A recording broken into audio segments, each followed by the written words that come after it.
Hello, my name is Michael Kujawski. I'm a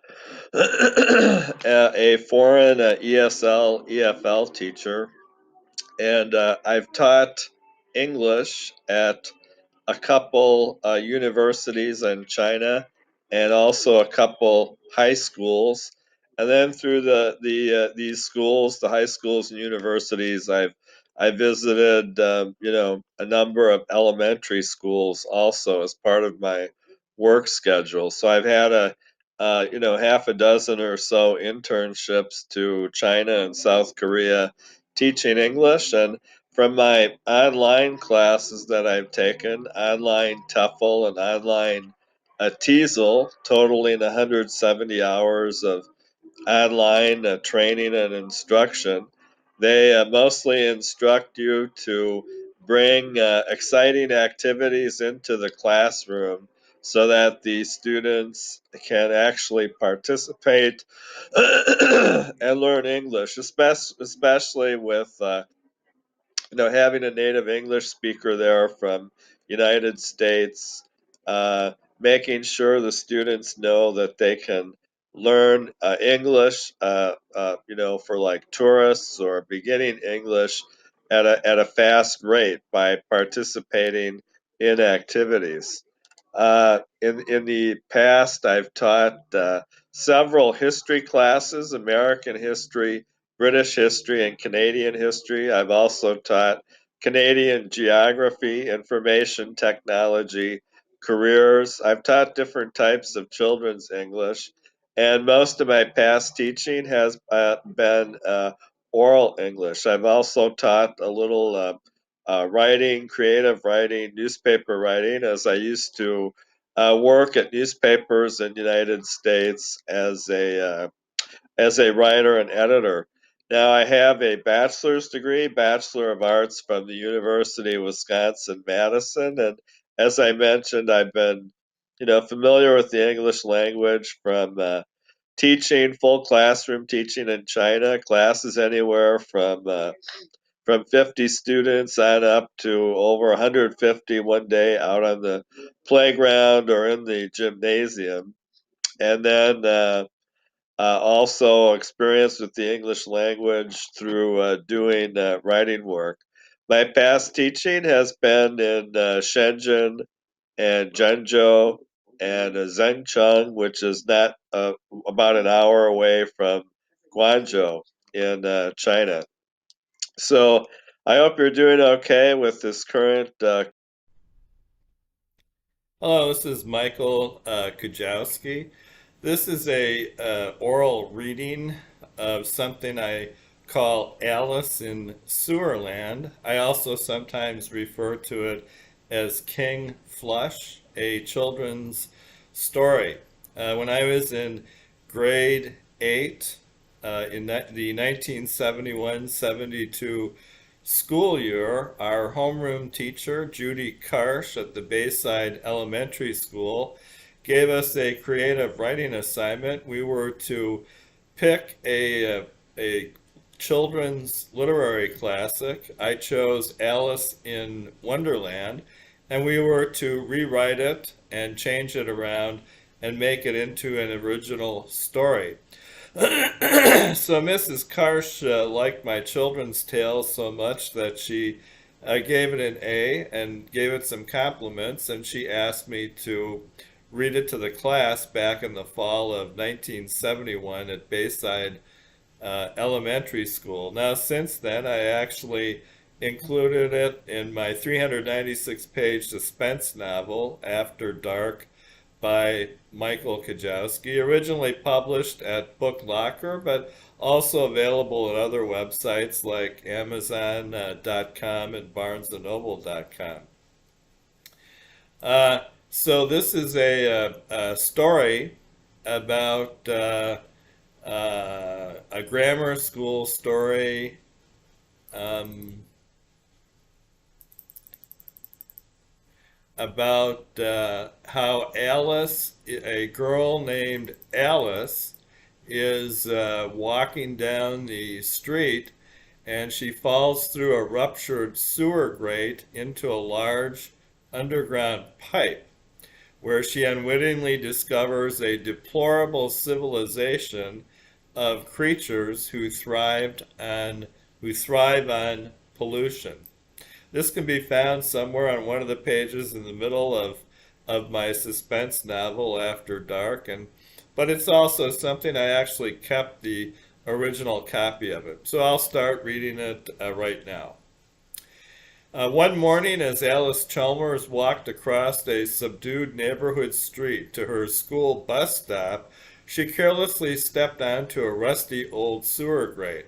Unfortunately, the brittle grate gave way, and poor Alice fell into the dark, empty sewer tunnel.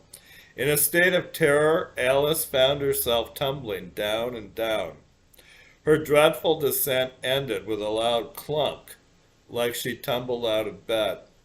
For a few moments, her field of vision was badly disrupted, the world spinning in circles. Everything became fuzzy, then pitch black. She had been knocked unconscious. She was out cold for a period of hours. When Alice finally awoke, she couldn't believe what had happened. Despite her sore head, she regained most of her senses.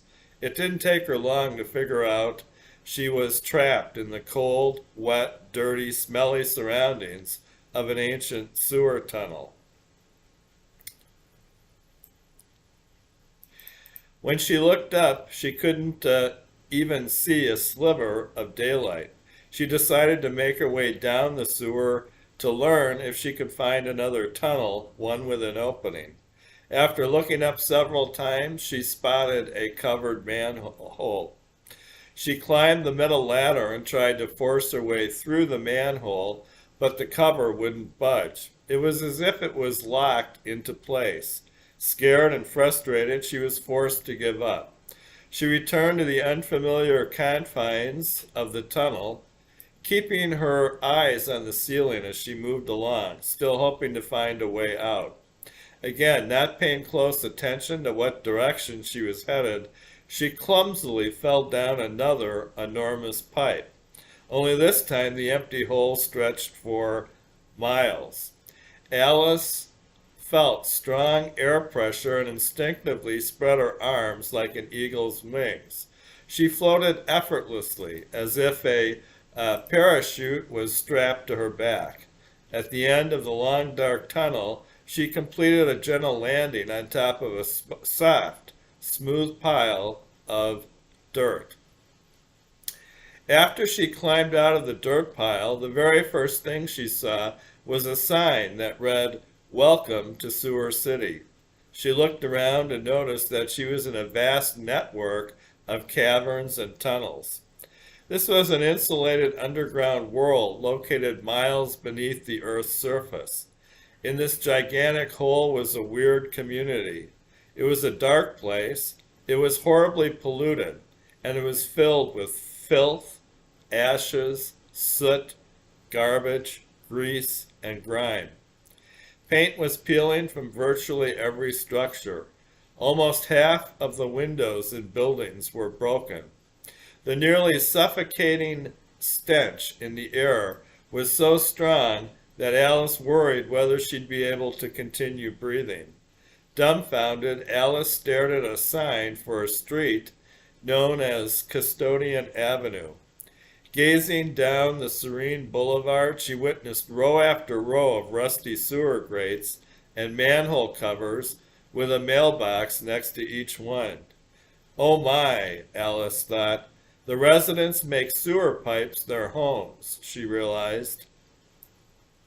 Having inhaled a dozen nauseating mouthfuls of thick air pollution, Alice's throat shuddered in a fit of wild coughing. Within minutes, the choking ceased. Overwhelmed with fatigue, feeling half dead, Alice passed out. Some time later, Alice woke up on a plain cot inside an otherwise empty white room. It was almost perfectly clean. A strange man wearing a gas mask quickly approached. The man introduced himself as Thaddeus. He told Alice he was her guard, and she was located in a place called Sewer City. Corbin and Kyle Thaddeus said, "We Silurians can only live in a foul, degrading, polluted environment. We cannot survive in a clean world, but we thrive in places that are dirty and smelly." Thaddeus studied Alice's overall appearance and her clothing. "You must be a human from the surface world," he said. Alice said that yes, she was a human from the surface world. Then Thaddeus said, "I'll never know how your species can live in such horribly clean air.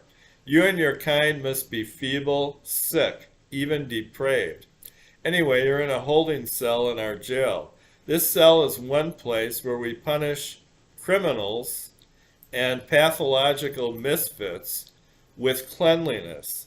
They fully cooperate with us after they've been in this terribly clean room for only a short time."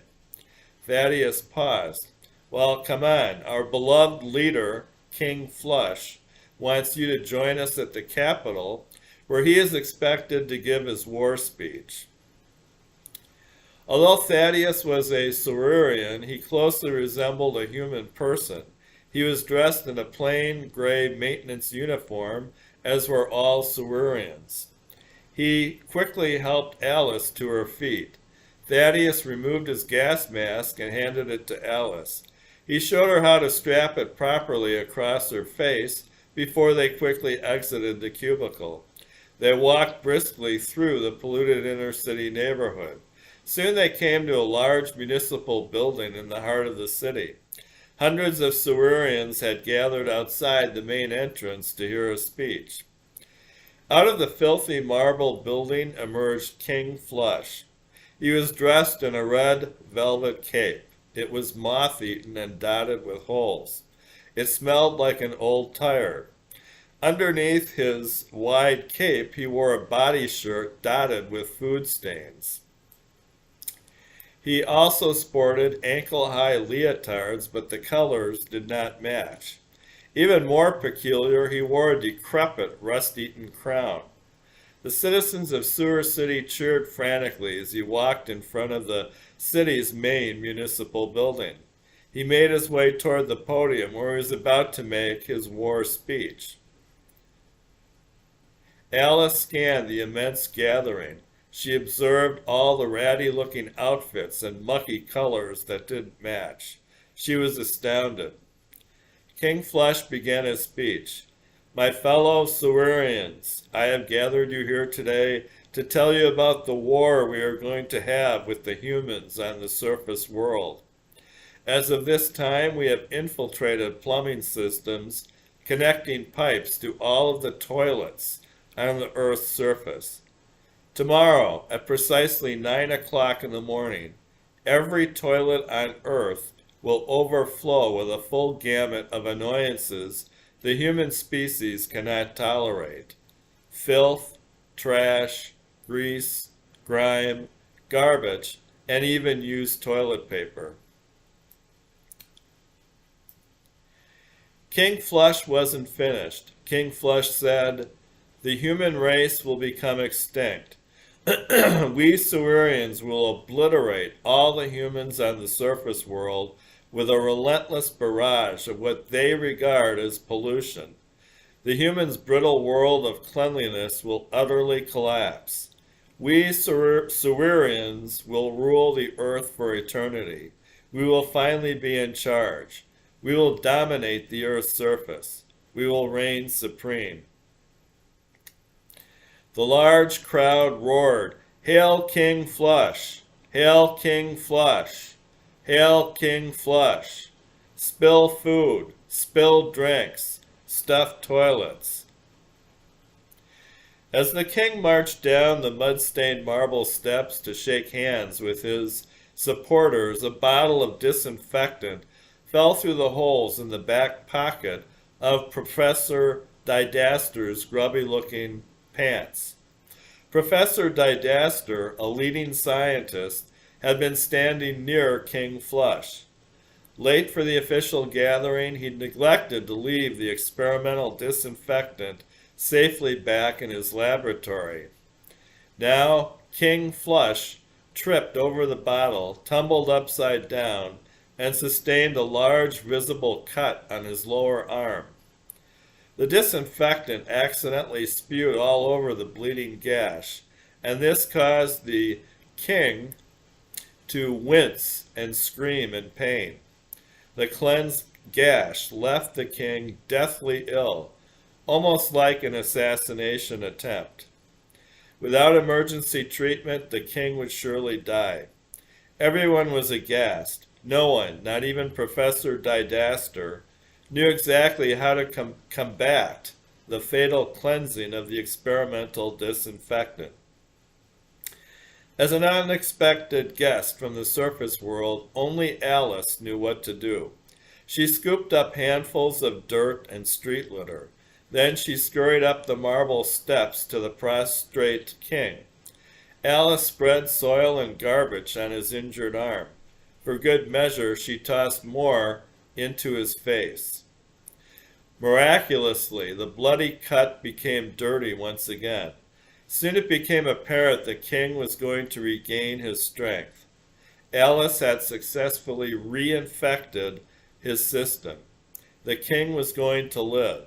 Alice had saved his life. King Flush lifted himself from the steps. With a sense of confusion, he gazed into Alice's eyes. "I don't understand how you did it, but you saved my life."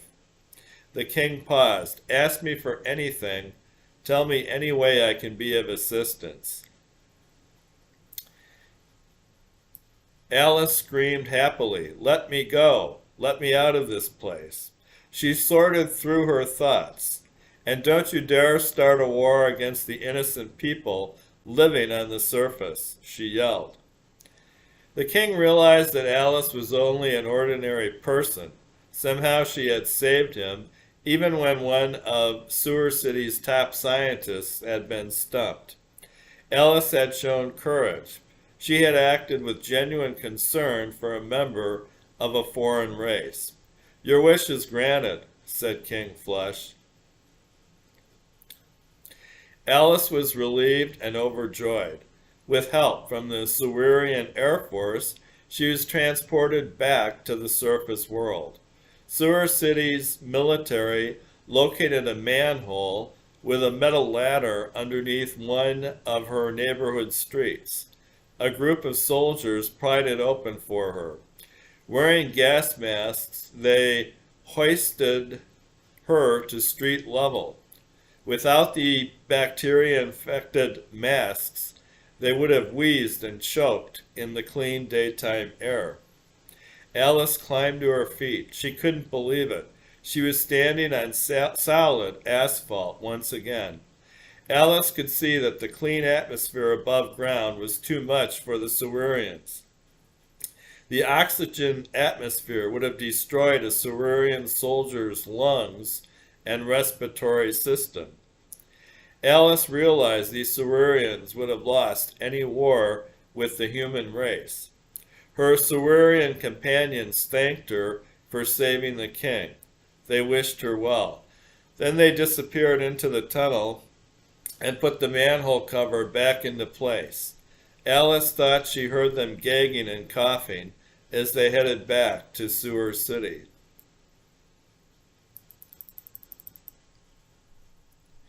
And one of the compliments the homeroom teacher, Judy Karsh, gave me is she told me, "Your descriptions were wonderful, Michael." And she also wrote on the homework assignment, "I enjoyed your imagination, and I can see that you have a knack for storytelling." She did add, by the way, "I'm not sure about the ending."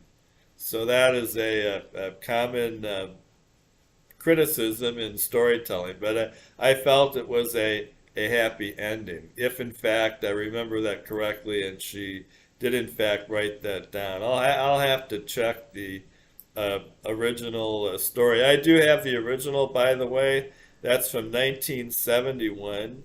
Today is September 8th, 2022. Here in Houston. I believe somewhere in my storage or in my car, I did bring the original homework paper along. I wrote it out in pen and longhand back in those days. Those days were pre-computer for a citizen like myself, pre Android phone, pre cell phone, and so I just wrote it out with a pen on paper. And then when we got to high school and college, that became a typewriter. I think for many people in the United States, they reached computers in the 1990s. I was a little late, a little slow with that. I didn't get my first home computer until approximately 2001. Anyway, that was Alice in Sewerland, which I also call King Flush, a children's tale that I wrote for English class in eighth grade.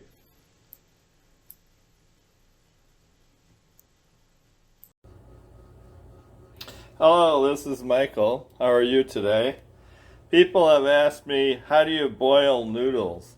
Well, the first thing you want to do, you want to make sure that your garbage disposal does not work in order to make certain that your sink and your kitchen are both filthy.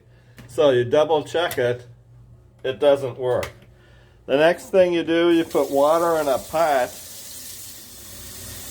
over your filthy sink. Now you've got your water. Then you take 1 second to look at the directions, which you probably need to know. Then you've been preheating your range tap over here. Make sure you don't burn your hand off your arm. You put that on the range tap, and now you're ready to go. And in only about 5 or 10 minutes, you'll have fresh noodles. Hi, it's Michael Kujawski. It's good to see you again. I was just thinking about teaching in China and South Korea, full English in classrooms, using the whiteboard and bringing in activities, stuff like that. And I realized the first time that I received, today is March 9th, 2023, my eyes probably popped open with disbelief when I first received my first internship offer in the summer of 2009 from Busan Global Village, a brand new private English school in South Korea. I had received the job lead, from a recruiter and former ESL EFL teacher in Chicago who emailed me written directions to obtain the necessary traveling documents. Now, way back there, that took me probably half a year. Actually, it went faster than that. I went through a tourist agency, I believe, a passport agency to get my passport. So I got my first U.S. passport book in approximately 2 weeks. If you can afford it, back then, 2009, compared to 2023 here, the price, the passport book through an agency was about $150. It's less expensive if you do it yourself, but had I tried to do that myself, it probably would have taken half a year or whatever with the red tape at the federal offices for that kind of thing.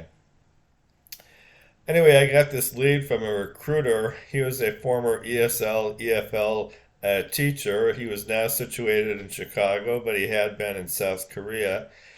And like a lot of job offers I got when I first started working in the 1970s, they came from people who heard of me or who knew me or from temporary employment agencies or recruiters. So this in 2009 was a recruiter who had emailed me written directions on how to obtain the traveling documents. You also have to get the visa inside your passport book if you're starting off on a journey to a foreign country. So you have to go to the foreign country's embassy and have them stamp some kind of visa into your passport book.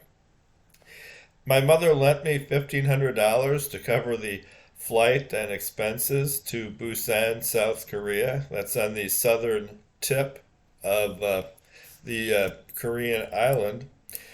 And I was picked up at the airport by the first of many chaperones and mentors I would encounter in South Korea and later in China. By the way, he called himself his English name Wally. A lot of the folks you meet when you're traveling around, sometimes they adapt English names, and he'd call himself Wally because their native South Korean and Chinese names are difficult for Americans to write down, remember, or pronounce, especially if you're a little nervous about your first time traveling. Anyway, like many new teachers, probably my first morning in South Korea in the motel room, I woke up very nervous and worried about what I had done. Sometimes you just, for me, it was almost unbelievable. I had flown to the other side of the planet with very little preparation.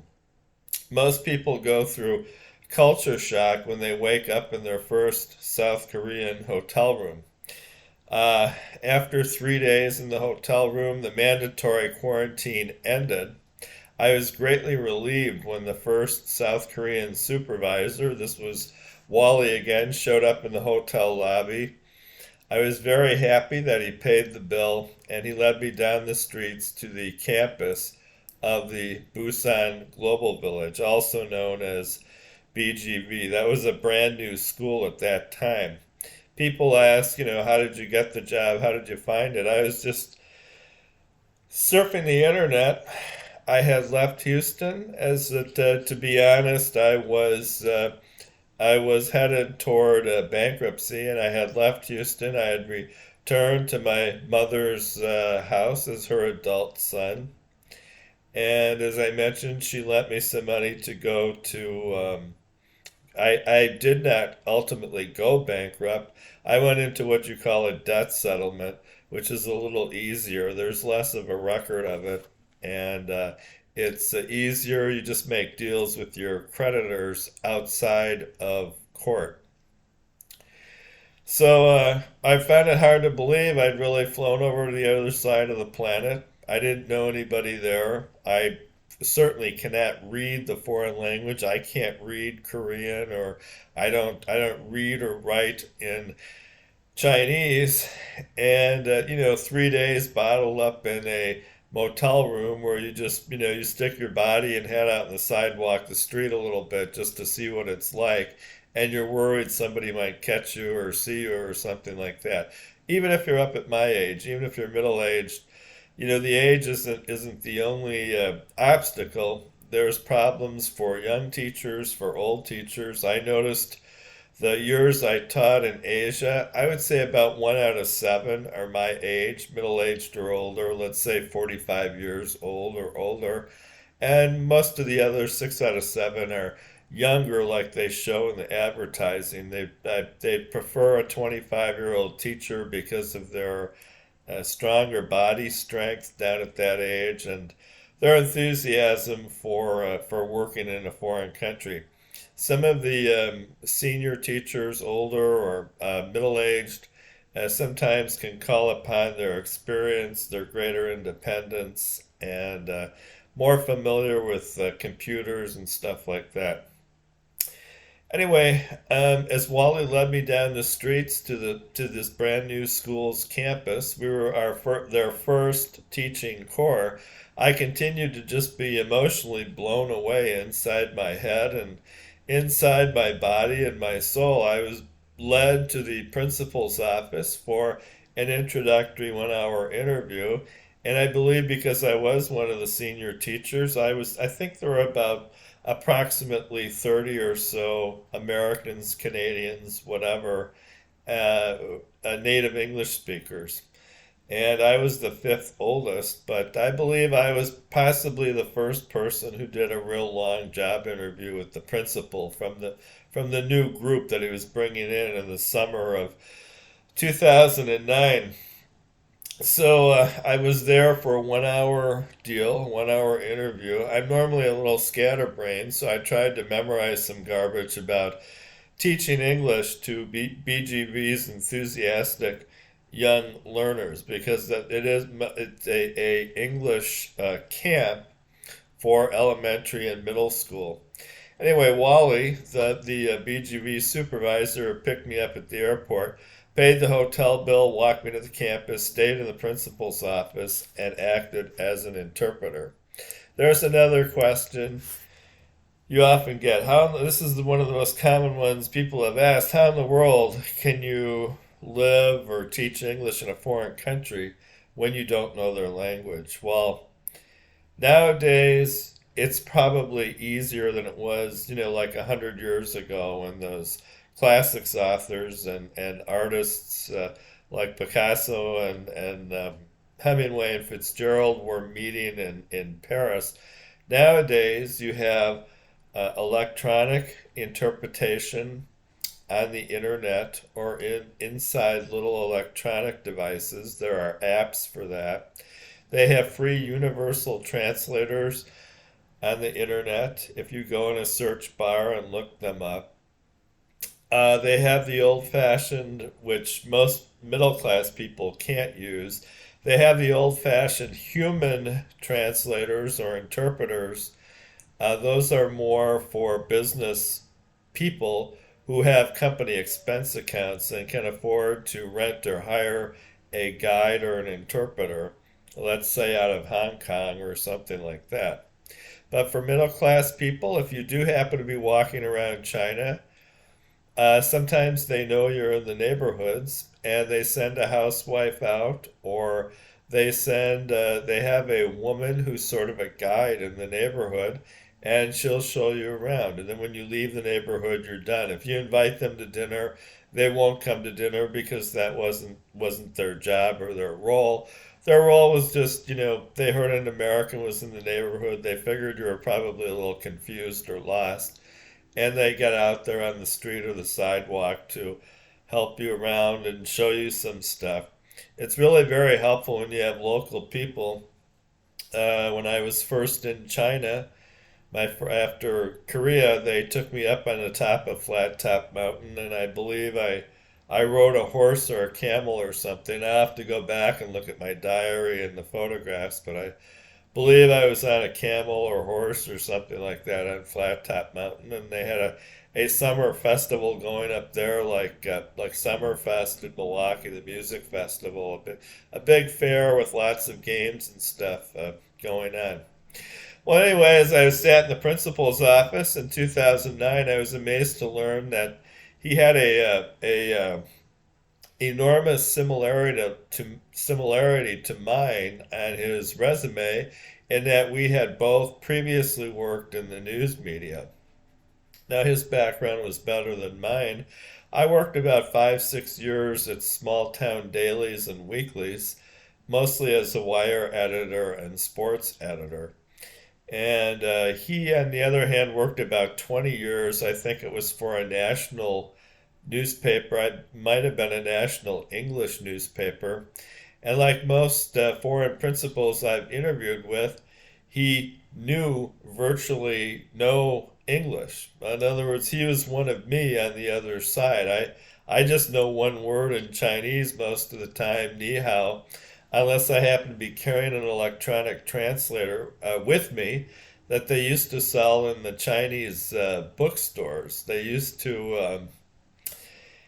Nowadays, with all the apps and stuff on computers, maybe you can download something into your phone. But when I started off back in 2009, 10, 11, if you had a foreign friend, they could take you to like a Chinese bookstore in China when I get over there after South Korea, and they can find you a little electronic translator. I forgot the price. It's probably around 75 to 100 US dollars. It's a little handheld device, and it can speak in Chinese or English, and you can read stuff on the small screen on it. Otherwise, what I used to do was very time consuming. It's amazing I didn't gain more weight than I did. The time consuming way when you don't know what you're doing and you're alone in some of these countries is you try to put directions in your phone. And I would have a small cell phone. And around 2011, I was sitting around a coffee shop like I usually was in Guangzhou, the provincial capital of Guangdong province, at the very southern end of China. The province touching Hong Kong and Shenzhen and stuff. Guangzhou is about an hour or two north of there. And again, my eyes must have popped open. I'd been fiddling around with this little like $10, cell phone for a long time. And I had been able to put text messages in it, in my own language in English, but I really needed them in both languages, both Chinese and English.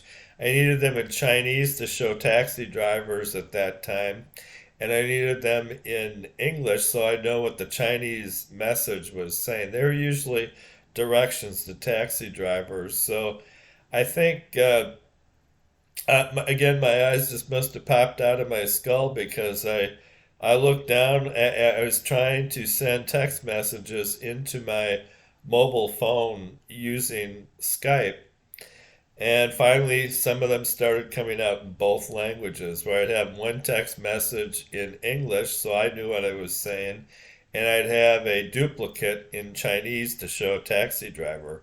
Now, in the long run, the way you get out of that is as you travel more, you develop more self confidence, even off the job, and you figure out the foreign country's subway systems better. And as you figure out the subway systems, the taxi driver wears off. And then it's more complicated for foreigners. You figure out the foreign city's bus system. Some people, some of my friends, prefer the buses because they're above ground. They don't have that electric current connected to coming from the rails underground, and they have fresher air and sunshine and stuff, so they prefer the bus system. But another way out of this stuff, that I don't know the language and that kind of thing, most of the time, it's just the way you think about it. You say most of the translation you're doing is when you happen to find yourself alone and you're trying to communicate something to a taxi driver. And as you get more experience traveling, you figure out more. The subway is easier to figure out, at least for me it is, than the public bus system in a large foreign city. So, but when you figure those out, you start kissing the taxi driver goodbye. Also, of course, you walk off weight, being from the West. Those cities are actually smaller geographically than you realize because they have those tall skyscrapers. A lot of their cities are vertical, they go up and down. And you can actually sort of walk from the suburbs to a downtown area. Well, anyway, I was amazed at the coincidence here that this my first hiring situation in any foreign country in South Korea in Busan 2009 was a man who'd worked for a national newspaper for 20 years, and now he had retired from that business and was now starting a new career as a principal or leader at English academies in South Korea. So he spent the entire interview, incredibly, asking me about my past work in the United States as a wire editor and sports editor at small dailies like in Eau Claire, Wisconsin, circulation 45,000, and Ashland, Wisconsin, where I got started, the circulation around 5,000. Back in Ashland was back in 1985, 86. Well, it turned out there were about 30 foreign teachers there from the U.S., Canada, South Africa, and other English speaking countries. And of course, I had been, rehearsing, practicing why they should hire me as a classroom teacher because that's what I was worried about, what I was nervous about. And here the guy is just asking me all about the news media. So he didn't ask me anything about classroom English teaching, which unfortunately is a reputation that some school leaders in Asia do have. That some of them, I really love it when they schedule appointments with me and hire me, but they do have a little, gossipy reputation, like out on the sidewalk, that they're just as happy without an English program, maybe happier because it's probably a little less expensive for them. They can hire one, two, or three of their own, South Korean or Chinese teachers, but they have the problems of how difficult it is to read and write in a foreign language and also to pronounce correctly the words. They all told me when I first started teaching, the reason they take anyone off the street without an education degree or without a teacher's license is because they need someone to pronounce the words correctly just for basic foreign tourist English, just basic English, basic classroom English. They're just looking for a Native American or Native English speaker just to tell them a little what's going on in the West, what it's like living there, and mostly to pronounce the words correctly orally. A lot of it, most of it, is learning the foreign language orally. In fact, that's how you would do it. If you only knew one language and you were headed to a foreign country like, Mexico or Spain, and you didn't know Spanish or whatever, it's much easier to try to deal with it orally with internet translators and written printed sheets of paper with directions on them and handheld translators and stuff like that. So those are some of my first thoughts about when I started in South Korea. Now, aside from the pleasant street side coffee shops and internet cafes, my best opening memories are of walking into Busan Global Village's new classrooms. Most were furnished in such a way that the wall hangings and furniture told part of the lesson plan, because that's the next thing that'll make you nervous is, you know, um, how am I going to fill up the 45, 50 minutes or whatever and have this go on for 8 hours? So in your mind, you want to be thinking of some lesson plans, very important for people without teachers' licenses. And you want to understand, just as a shortcut, the more you go in there, the more you get experience, the more you learn sort of not to talk. You're there to lead the students, guide the students in activities. You want the students to do the activity, like fill in the blank, multiple choice, true, false, games, quizzes, whatever you have on the whiteboard or the white screen. You want the students to be doing the talking, and if they're able to, the writing in the foreign language.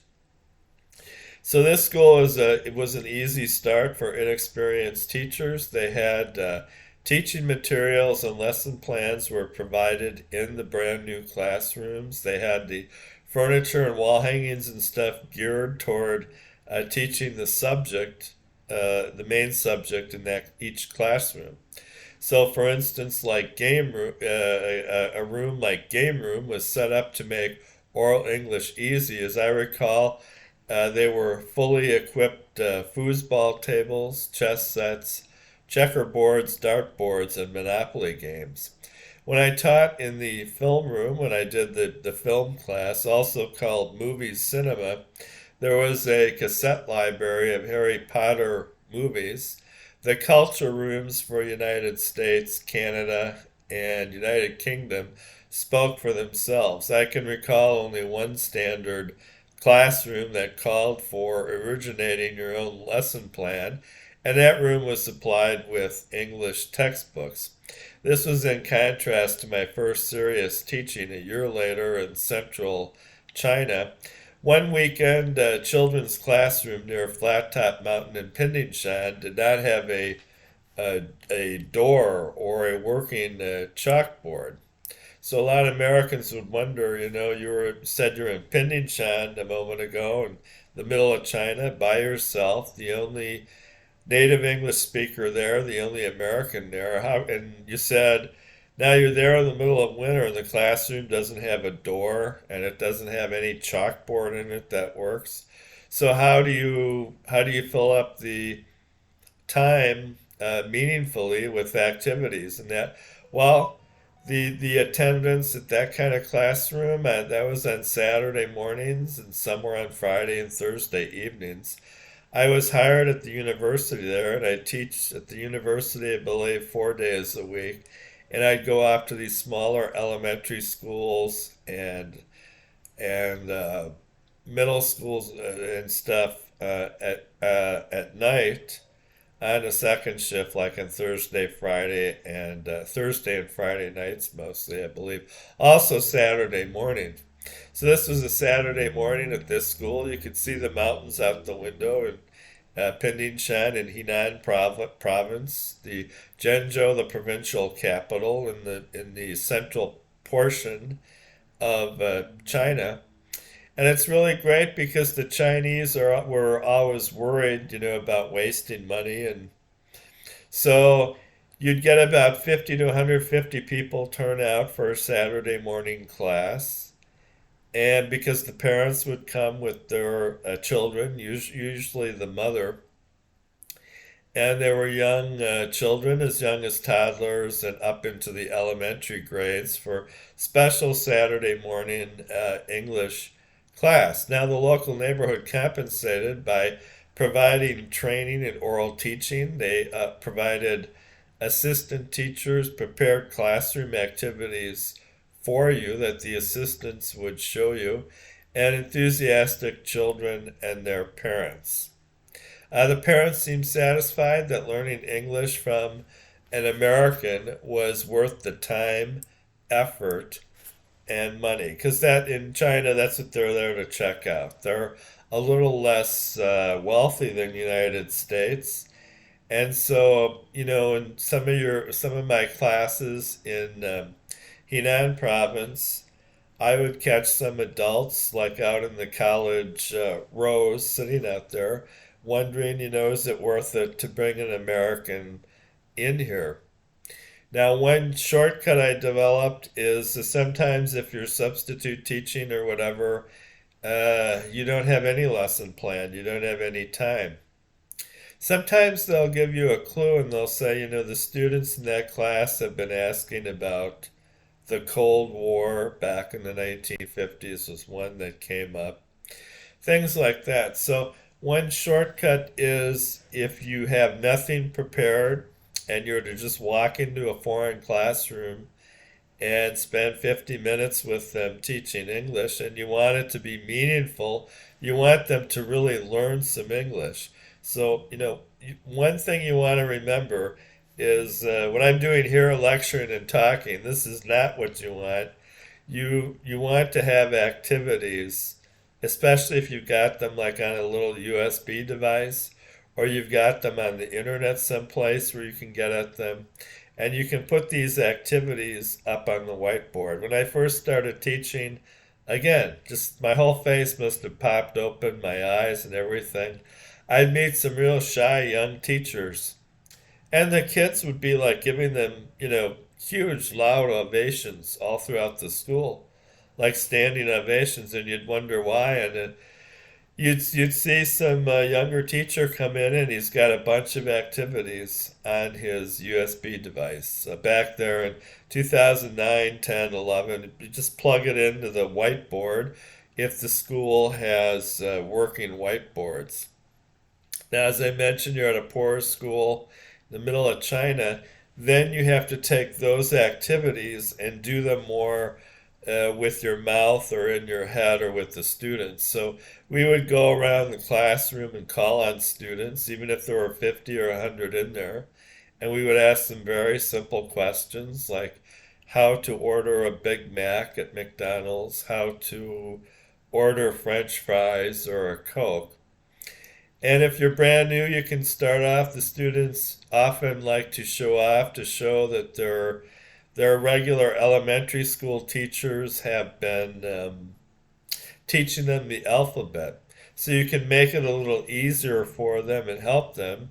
since they showed you right away when you got in the classroom that they knew the English alphabet, you can isolate the vowels A, E, I, O, U, and sometimes Y. And this really helps the Chinese because now their eyes will pop open. When I first got to China, HAT was pronounced Haiti, and HATE, whatever that means or whatever that meant, was also pronounced Haiti. So just doing vowels, I'd go into some classes if I was substituting, or there's no door on the doorway, or there's no working whiteboard or white screen or any video screen. You just go in there, you point to your mouth, and you start going A. And students of all ages, college students learning tourist English, basic English, practicing, or even little toddler kids. They like shouting out the sounds of the foreign language. A, then ah, then ah. Then some examples up on the chalkboard or with cards, if you can get it, picture cards or whatever. HAT is a, hat, hat. HATE is a, hate, hate. And then you've corrected them a little, and they're not all going Haiti all the time. Otherwise, when I first got there, everybody I met is HAT, Haiti, Haiti. Can I help you with your suitcase and Haiti and stuff like that? And so it helps just to pick simple things that you can do just with your mouth. And you want to avoid what I'm doing here. You want to avoid this giving lectures and speeches. Um, so, but A, E, I, O, U, and the different ways you pronounce them, I, E, the students like to show that, and they'll tell you you're one of the few people who's ever told them that the correct way, HAT, hat. Many people did not know that. They thought it was Haiti, and you'll find a lot of those things just with simple things like the vowels or helping the students with their math homework, another shortcut. They think math is worth it to learn. Maybe English isn't the way to go, but you can help them a little learn some English while they are doing their math homework. So now I mentioned here we're always learning. I'm learning here. This is called the Michael Kujawski channel, and I just started this 6 months ago. And some of my videos, some of the scenes show how they're a little in the past. They show how I typically responded from my home. And I also responded in the foreign countries and in my free foreign homes, my free foreign apartments. So one video that I have that'll be connected to this part of this, some scenes from it, show how I responded from my home on my laptop when I received foreign phone calls on my laptop, on Skype, or nowadays there's probably a number of other international phoning applications for computers and mobile phones. In 2019, two recruiters looking for overseas English teachers in foreign countries around the world. So I received phone calls on my coffee table laptop, let's say from 2009 up until 2017, something like that, via Skype. This gave recruiters a chance to practice English. A lot of times the recruiters are actually teachers themselves trying to earn a little extra money working second shift or third shift for a recruiter service in Asia or in the foreign country. So I would just tell them about my interest in teaching, that I met their requirements, that I was a native English speaker, and I have a bachelor's degree, not a real valuable one, just a Bachelor of Arts in journalism. And I have met teachers over there with just high school backgrounds who, let's say, have traveled to the foreign country in the military and thinking about getting some cash together and trying to start a small shop or small business in the foreign country. And I have met some just high school diplomas teaching English in China. So the foreign internships really just seemed like a dream come true. They offered monthly salaries, which doing private security in Houston, I was running around as a jobber, going to two or three full-time or part-time jobs simultaneously. So to have just one role and a monthly salary and a free place to live, a free apartment, it seemed pretty good. Free furnished apartment homes and wonderful experiences for individuals who enjoy meeting new people and who enjoy foreign cultures. Many recruiters did not require previous classroom experience. They did not require fluency in the host country's language or academic credentials, other than as I mentioned, the preferred bachelor's degree. Nowadays, with a tighter job market, some of them are asking for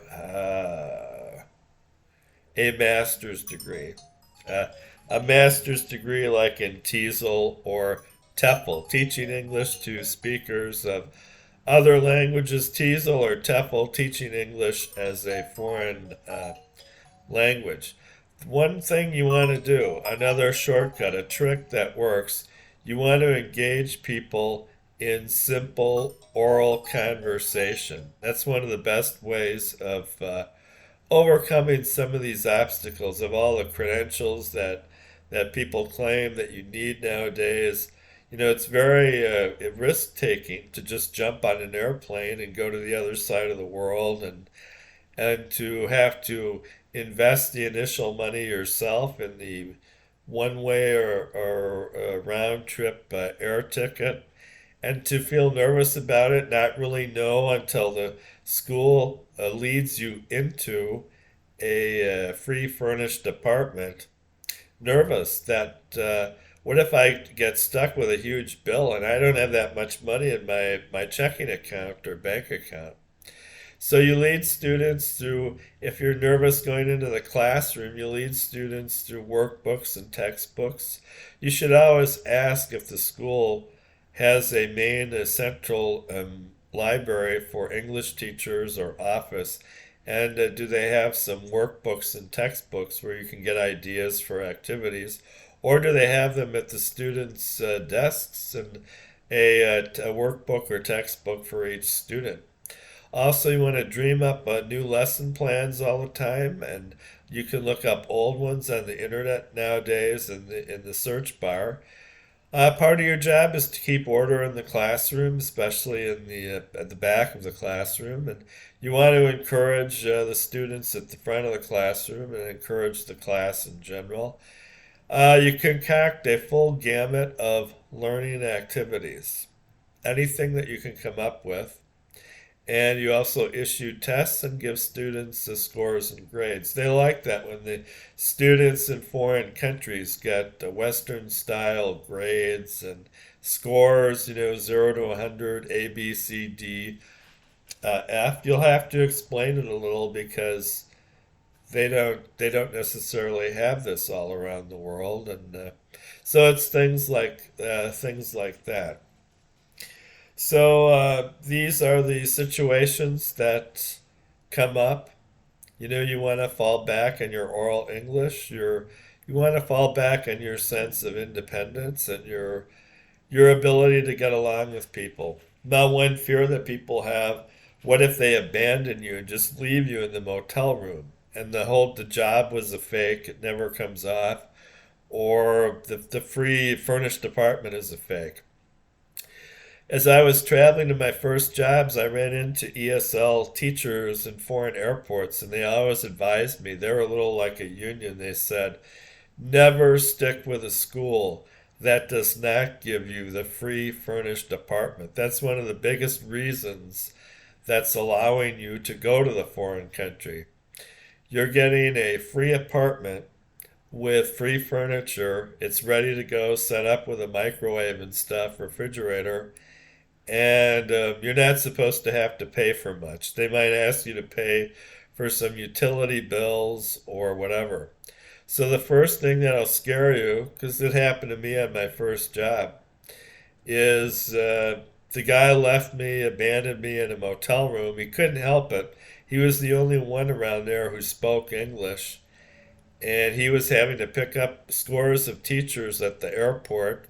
This was in Wuhan, and he would have to drive them around to all sorts of different schools. So he couldn't, dozens each week, so he couldn't keep track of everybody. And of course, you have a written contract saying they're supposed to provide the free furnished apartment. And the advice I got in the airports was never cooperate with any school that does not follow through on the free furnished apartment, because that's one of the main reasons that you're going over there. So I was alarmed. He left me in a motel room, and I went down to the desk, and it was true. He wasn't paying for it. I was going to have to pay for it every night. And America. It was an American type motel in Wuhan at 25, $50 US dollars a night. So I did find my way to the kindergarten the first day. The guy was just too busy. He was the only one around there who spoke English. The teachers at the kindergarten were very nice, but they didn't understand English. And they didn't understand my problem. While I enjoyed teaching the toddlers in the daytime at the kindergarten, I didn't like it all going home at night because I was going back to a motel where I was having to pay for it. So unfortunately, I was hoping this guy would come back. Now, with the experience that I have now, I know why that happened. But at that time, I was nervous and I did not know why. So I followed the advice of the ESL teachers in the airports, and after 1 week, I took off and I left. There was a young man, a college student there who taught part time, and he and I did in Wuhan. We did look around for an apartment where an American could rent it, and we didn't find anything available. Certainly nothing in our price range or in my price range. Much too expensive, large family apartments. So regrettably, I did leave that first job after a week. I wasn't paid, and I went to the next. I contacted a recruiter. I happened to end up on a train traveling to the middle of China, and the modern day peasants were very nice to me. They let me get some rest because you don't always have sleeping cars. They let me get some rest, and they said they'd watch my suitcases and computers and stuff for me, and they did. So when I got to my next school after this bad 1 week experience, it was completely different. I ran into the college students at the train platform, and they were really great. They didn't know an American would be coming. I was the first American they'd seen in several years. They showed me pictures of the last ESL teacher who had been there since they're college students. They didn't know how long ago it was. They guessed it was several years in the past. This is now in 2010 in the middle of China. And so they led me to the dean's office, and they took the initiative, and they behaved aggressively. They insisted that since I'd had this bad experience at the Wuhan kindergarten, and I didn't know how I would pay the rent or get by there or anything, they insisted, that on the school making sure that I had an apartment. So here, this school, a university that I had picked from a list, a recruiter told me on the phone on the train. I They had two apartments in mind, the dean of the English department and his assistants. So they decided to take. I spent a week at a newer free furnished apartment, and it wasn't that great. It was newer, but it was small, and the toilet didn't work. So after about a week, they took me to a very large old one down at the freshman campus. They had two campuses, one for freshmen and one for the upperclassmen, and I was teaching at both of them. I taught classes like pronunciation and the sounds of English, oral English, which I could make up all the lesson plans for myself, and history classes like the history of Great Britain and the history of United States and Canada, and so on. So they had a real grand, nice old apartment, furnished and stuff, very large, lots of rooms in it. So they took me to that one, and we had our, I had my apartment, and I had dozens and hundreds of brand new friends. There were all kinds of students who, rather than taking the official English class, similar to like an English coffee shop or English corner, they heard there was an American in Pindington, and there aren't many there. In fact, I was probably the only one. And a Pindington, about 3 million people, so I just a stream of college students and young adults visiting my free furnished apartment, this older one, uh, most nights of the week, like Monday through Thursday, Monday through Wednesday. And as I said, Thursday and Friday I'm out teaching kindergartens, and Saturday morning also. So I'd have this stream of young adults visiting my apartment at night. Very interesting, all sorts of questions about the West, Western culture, and telling me all sorts of things, willing to run out and get, chop suey for me or pizza or whatever, and telling me stuff about the foreign country. That's the great thing is when you first start teaching ESL, especially if you don't have experience, you literally make hundreds of new friends. Just, guides and friendly college students, people willing to assist you with anything, with translation and other stuff. Now, I was saying a moment ago, I was thinking back what happened with this kindergarten, why it didn't work out only a week. I probably did not understand the pay system, and I had nobody to ask. This man was very busy. He was probably planning to pay me a sum at the end of the month, and he wasn't telling me this. You're really just supposed to have a free apartment, and maybe they hit you up for utilities after you get your first paycheck. But he was thinking maybe in terms of at the end of the month, he'd know I'd been paying for this motel room, 25, $50 a night, and he'd just dump like, 2,000 US dollars. If you have a really good job, 3,000, a lousier job, 1,000, 1,500. He figured he'd just dump a bunch of cash on me at the end of the month. Now, I didn't know that. That's not the way they're supposed to do it. They're supposed to lead you to a free furnished apartment. There's supposed to be a little understanding until you get your first paycheck. And normally, the way they do it, they automatically deposit it in a bank account for you because you don't speak the language, or they pay you in cash in their own currency. You meet the assistant dean or the assistant principal someplace, high school, elementary school, university, and no, normally, if you're living off campus, then in your paycheck or cash payment included in that would be money to cover a percentage of your rent or your entire rent. If you're living on campus, it was what the teachers told me in the airports to begin with. Always insist, especially if you're new, on a free furnished apartment, especially a clean one where everything's working.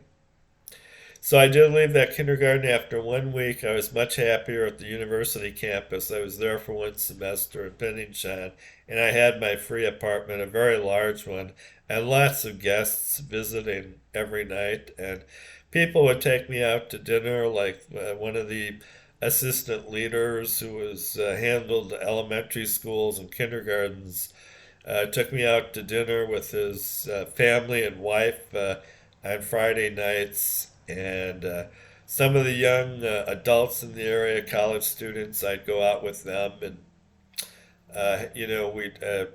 they'd show me stuff about China, KTV rooms, and non-alcoholic cocktails.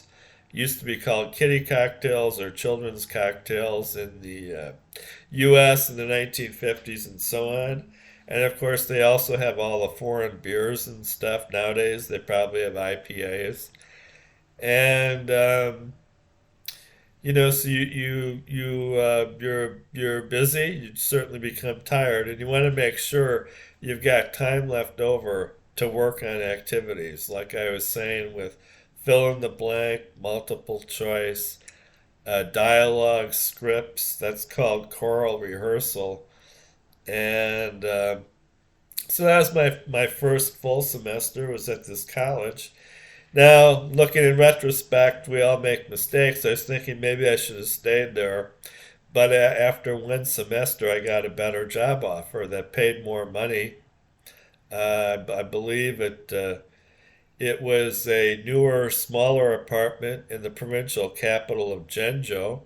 It was a drop down in the age level, going from university students to high school students, but it was an advanced fast track high school, and uh, but I believe, as I recall now, it paid twice as much cash each month. So I did, after one semester, give my notice to the college, which I felt very bad about, the 2 weeks notice during the Christmas vacation, because, and this is what they want you to get better jobs, because I'd gotten a higher paying job offer in the provincial capital. So I went to that. The problem with that was, unlike the university, which may have had more long term potential, this was strictly one semester, just the spring semester, and I didn't realize that, but it was a very new, nice, smaller dorm room type apartment. And being high school students, you're not allowed to have visitors.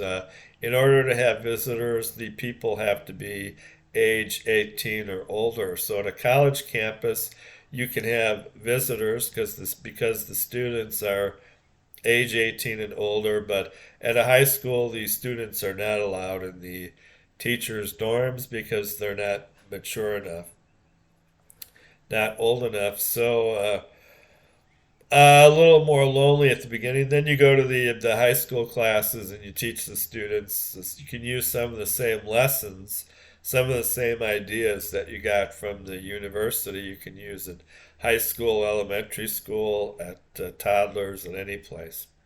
So that was my first year in China. Then, unfortunately, after 1 year, I ran into a couple bad breaks, a couple jobs that didn't materialize. One was at a new school in the middle of China where they decided not to go ahead with it, and not to proceed with a small English program. And another one was a friend of mine who was told me on the phone that he was opening an English center in Shanghai. So I went there, and after, unfortunately, a bad break. After 3 days, I realized he had probably had a nervous breakdown, and so this wasn't going to materialize either. He was attempting to operate like a recruiting agency, and trying to place me at a school, but I realized he was having too many. This is another story, so I'll withhold it for some other time. He was having too many alcohol and other problems. He was constantly chain smoking cigarettes, even inside elevators and the upper floors of office buildings. He was pouring liquor into drinks. You'd ask him for an orange juice, he's pouring vodka into it. He's pouring alcohol into drinks all day long, and unfortunately, he had a nervous breakdown. And I was able to help him. He didn't understand because he was paranoid, but I was able to contact the Canadian authorities and alert his relatives back in Canada. The Chinese people asked me to check it. They said he has had a breakdown, hasn't he? Because he was shouting obscenity, getting into arguments with strangers out on the sidewalk. He was very angry and shouting at people, drinking all day long, and he was smoking cigarettes, and he was supposed, teaching kindergarten students and intoxicated, and so the Chinese, had double checked with me. It's true, isn't it? He's crazy in his head. His girlfriend asked me, and unfortunately, I did have to nod my head and say yes. He's appeared to have a bad nervous breakdown, and so the Canadian authorities were informed. I didn't keep track. He was a friend of mine at the time, and I did see on the internet over the years that he had made his way back to Canada, and I hope he has good fortune in the future.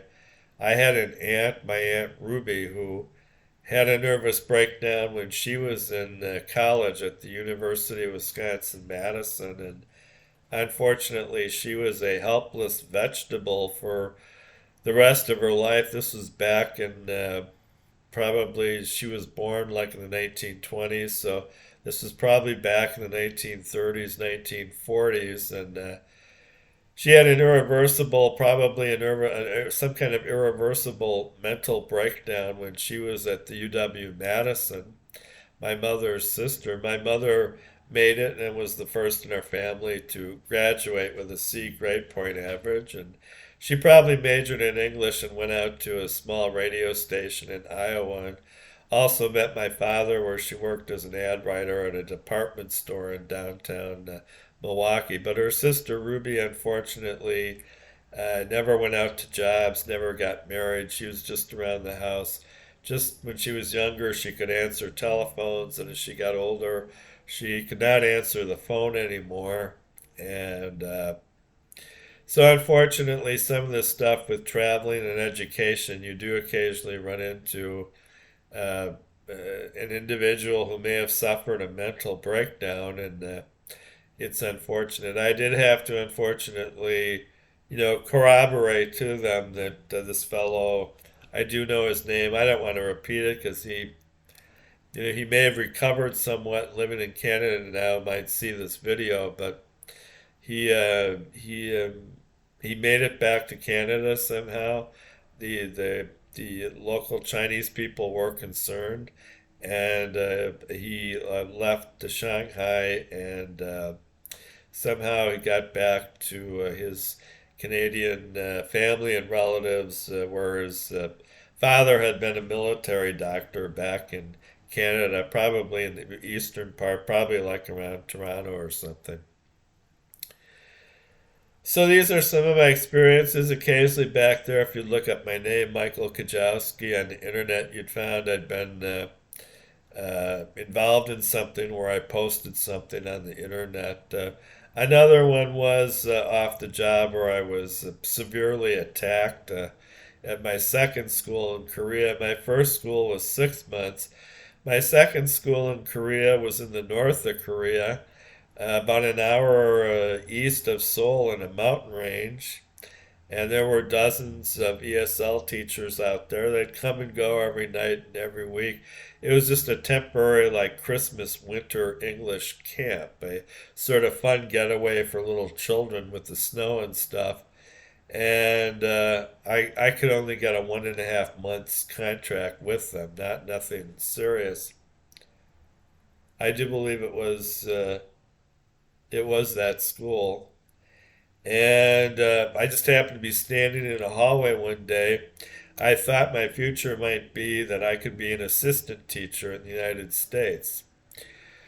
So I made a deal with my assistant teacher toward the end there, where I only had 2 weeks to go on a 6 weeks contract, that I was going to let her, do most of the teaching, run the class, and I was going to sort of practice a little being an assistant. And taking the kids down to the movie cinema or to the theater stage. And so I happened to be standing out in the hallway, and there were a couple little kids that were getting dressed in costumes for the school play. This is just for a rehearsal, and a man who was known to have a very bad temper came along. He's some sort of assistant out on the stage, hundreds of feet away. I was not in his area. I normally left him alone. He was known to have an extremely bad temper and not be a friendly person, and so unlike their rules and their goals in the a foreign country, their goal was that they supposedly are heavily speaking English now here in 2023. So I believe this incident took place in let's see, in 2010, my second school in Korea. I was just standing in a hallway waiting for two little girls to finish changing their costumes, and this man came along, the stagehand, angry stagehand, and he said something to me in Korean.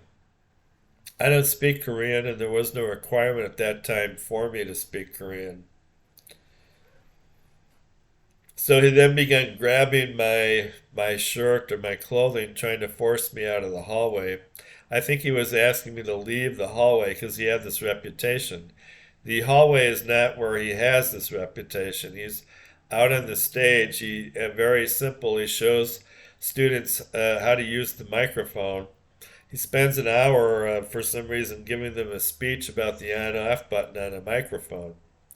So we all have the advice that I followed, the gossip that just to, when you get to that day, you just leave your kids there and you get out of there because this guy's a little wacko in the head, and you let him spend 40, 50 minutes or whatever telling these little kids, they all know how to do this, telling these little kids about the microphone, even though most of them already know. They know how to download sound effects from the English internet. They know how to download scripts and plays and stuff. They're just little kids. And he's going to waste their time telling, 50 minutes telling them about a microphone. So, this is already in the past. I'm not even involved with that now. We're at the rehearsal stage. I'm just waiting for a couple girls to come out to see how their costumes look. And we've already gone through this guy's microphone shtick. And I did the same the other teachers do. I dropped my kids off there, most of them, and I got out of there, and I went into the control room, and a couple of little, Korean kids in there showed me how to download scripts and how to do sound effects and stuff. Much more interesting than that poor guy's microphone speech. These little kids there know all this stuff about computers, how to download scripts and go on the American internet and things like that. Anyway, so I'm just standing in a hallway minding my own business, and he comes along, and I have to, I'm bigger than him. I have to resist him when he grabs my shirt and tries to pull me out of a hallway. He's not supposed to be doing that. He's not my boss in any capacity. He's not supposed to be telling me anything. Anyway, he told me something in Korean. I just stood there, and he was grabbing my clothing. So he became very angry, and he tried very much to inflict pain and punishment on me. He became angry that I wouldn't leave the hallway, even though I was supposed to be there. And he became so angry that he tried to slam my body into a wall. And he tried so hard to inflict pain on me to slam my body into the wall that he ran his own upper body and head at mine, and he slammed his own exposed neck into a mirror hanging on a wall. This is a huge cardinal sin in Korea. If you accidentally knock a mirror off a wall in Korea, whether you're American or Korean, you're responsible. You won't be working that good a career in Korea anymore. If you're a Korean, you cannot accidentally knock a mirror off a wall in a heavily populated country like that. If you're an American, you're supposed to know that when they don't renew your contract at the holiday break, It was probably that mirror back there a few months ago. He accidentally bumped it and it fell off the wall. You're just not allowed to do that in those heavily populated countries. They're not as wealthy as the United States. They have different values. So this man was trying so hard to slam me off the wall that he ran his own neck into the mirror. The mirror broke, sliced into shards. He sliced his own neck, a bloody gash in his own neck, and he had bounced me off the wall onto the floor. Miraculously, I didn't have any injuries or cuts. Now, this fellow has just a horrible, angry temper to begin with. Now he's even more angry. He's got a huge bloody gash on his neck. He's just broke a mirror hanging on a wall there in the theater area. His advancement opportunities career are really badly reduced. This is all happening in split seconds. So now he's even angrier. So he leaps down on the floor, and this has happened to me several times overseas. And I'm laying on the floor, not injured, no cuts. I probably had some bruises. He's choking my throat. Well, now I have no choice. I'm bigger than him. He's choking my throat. I'm going to have to punch him and defend myself. So he was sitting on me. He's got his huge bloody gash on his neck that he gave himself, and he's choking my throat with both of his hands. This was the reputation he had. So I took my right fist, I balled it up, bam, right in the middle of his face. And that just, his head wobbled back. Then, unfortunately, he wasn't off me. Bam, he got another one right in his nose. And his head and arms wobbled back again. He got up. He was dizzy. His arms had lost his limbs had lost their motor control. They were dangling, sort of paralyzed. And his head was wobbling, and he ran away.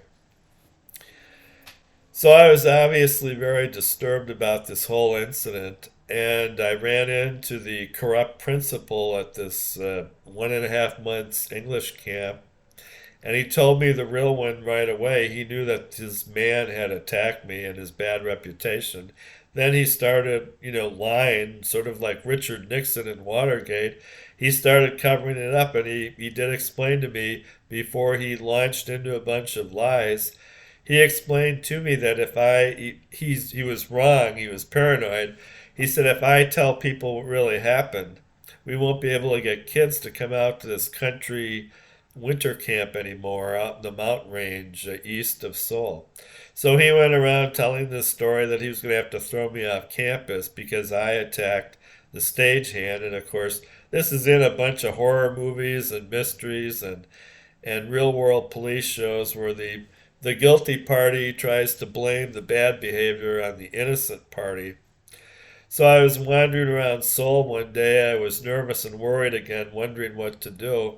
And I hadn't, the principal had barred me from teaching classes. And I hadn't run into my friends from the school. We had different schedules, and I had just gotten out of there nervous and gone down to I'd rented a motel room, which again, I remember the advice, always stick with the free apartment.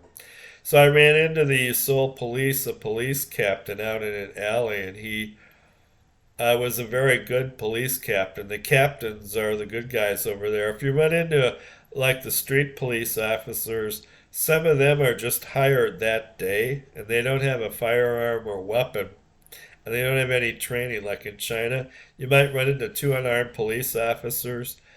They're supposed to know English. They don't know English. They don't have any firearm, and they don't have any training. They just got some uniforms on them, that day. But they do help you. They'll contact the captain. When you get through to the captain, then you're on the right track more. The captain has a small pistol that he wears.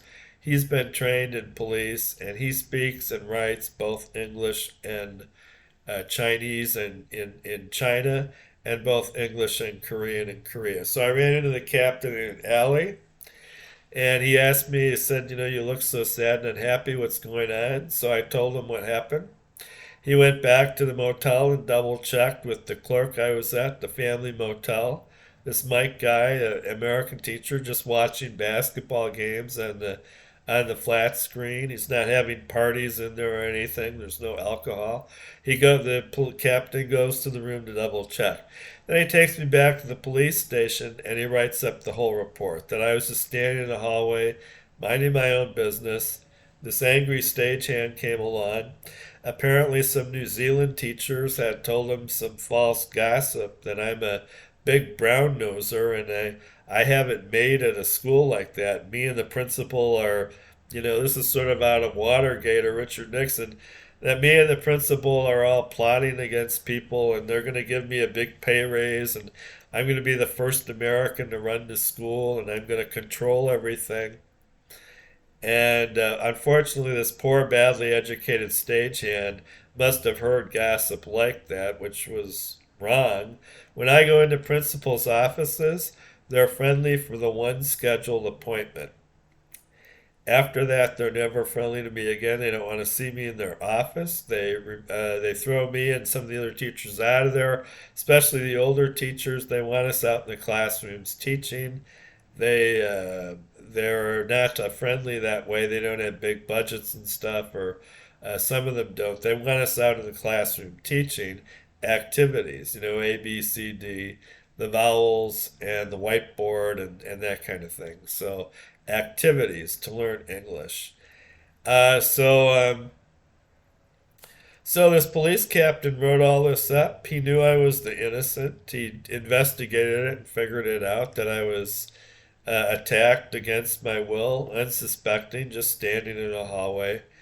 And he assured me that while the police at that time did not have any witnesses, that they couldn't automatically get the stagehand fired. They did assure me, like I thought, that when that mirror went off the wall and he got his arms paralyzed and he temporarily paralyzed and he had a huge bloody gash in his neck and the blood, the evidence is all over the shards of mirror and the floor. I had no blood on me, no cuts or anything.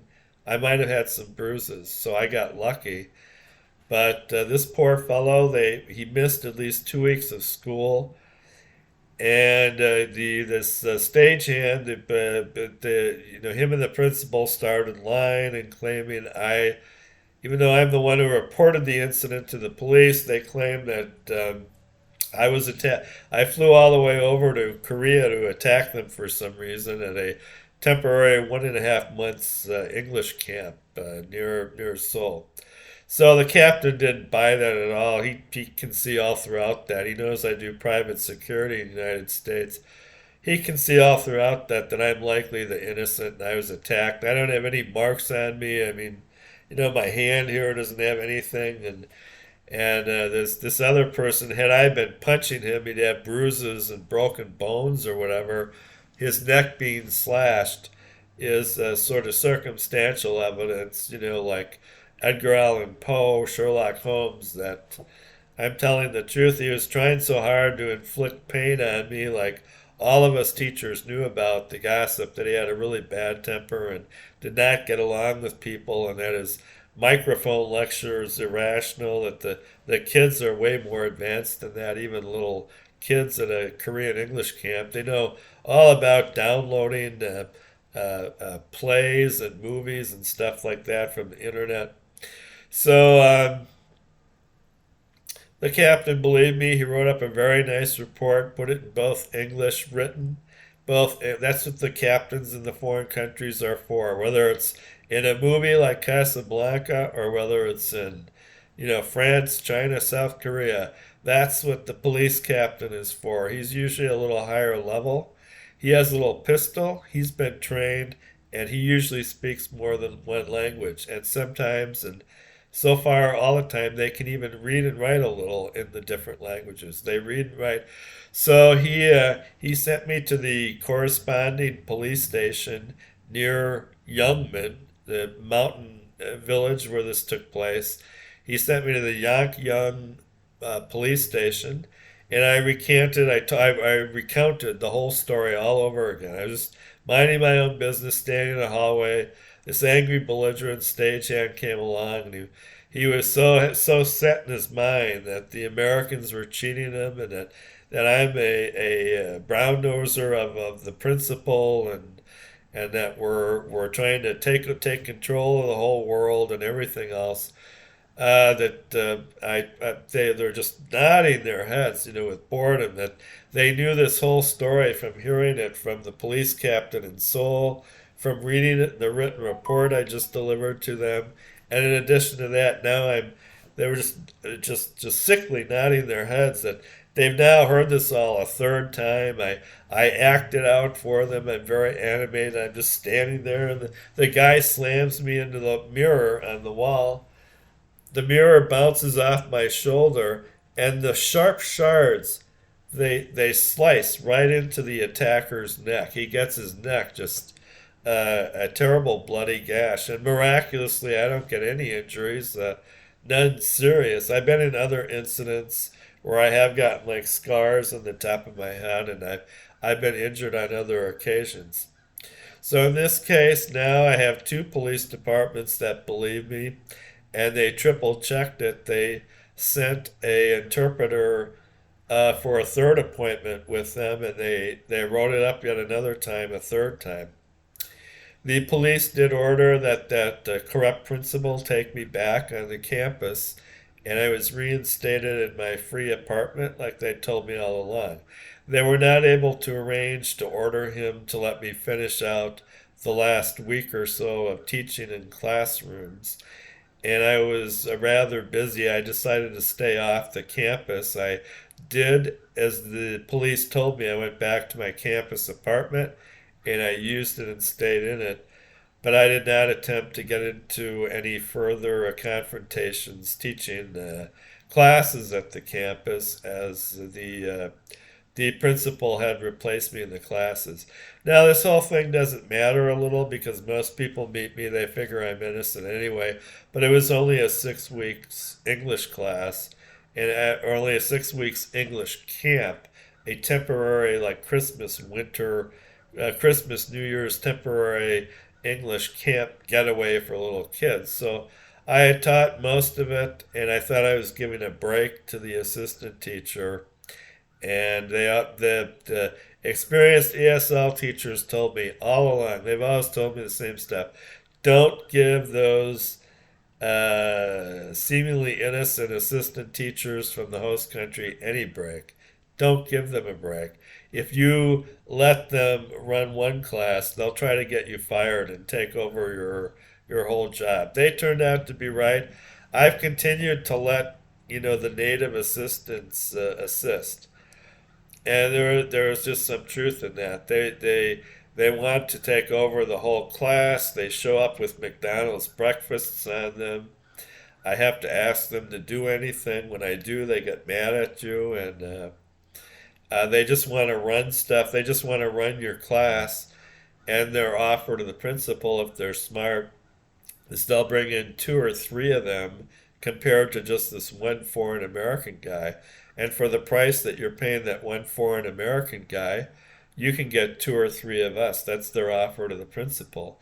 Now, they did use that at the first Korean school I was at to get control of my film class, but we were shuffling around taking turns. So after 6 weeks of teaching movies, I'd had enough of the movies class anyway, and I was happy to be reassigned to game room. I liked game room better than movies. Game room had the foosball tables, dartboards, and stuff.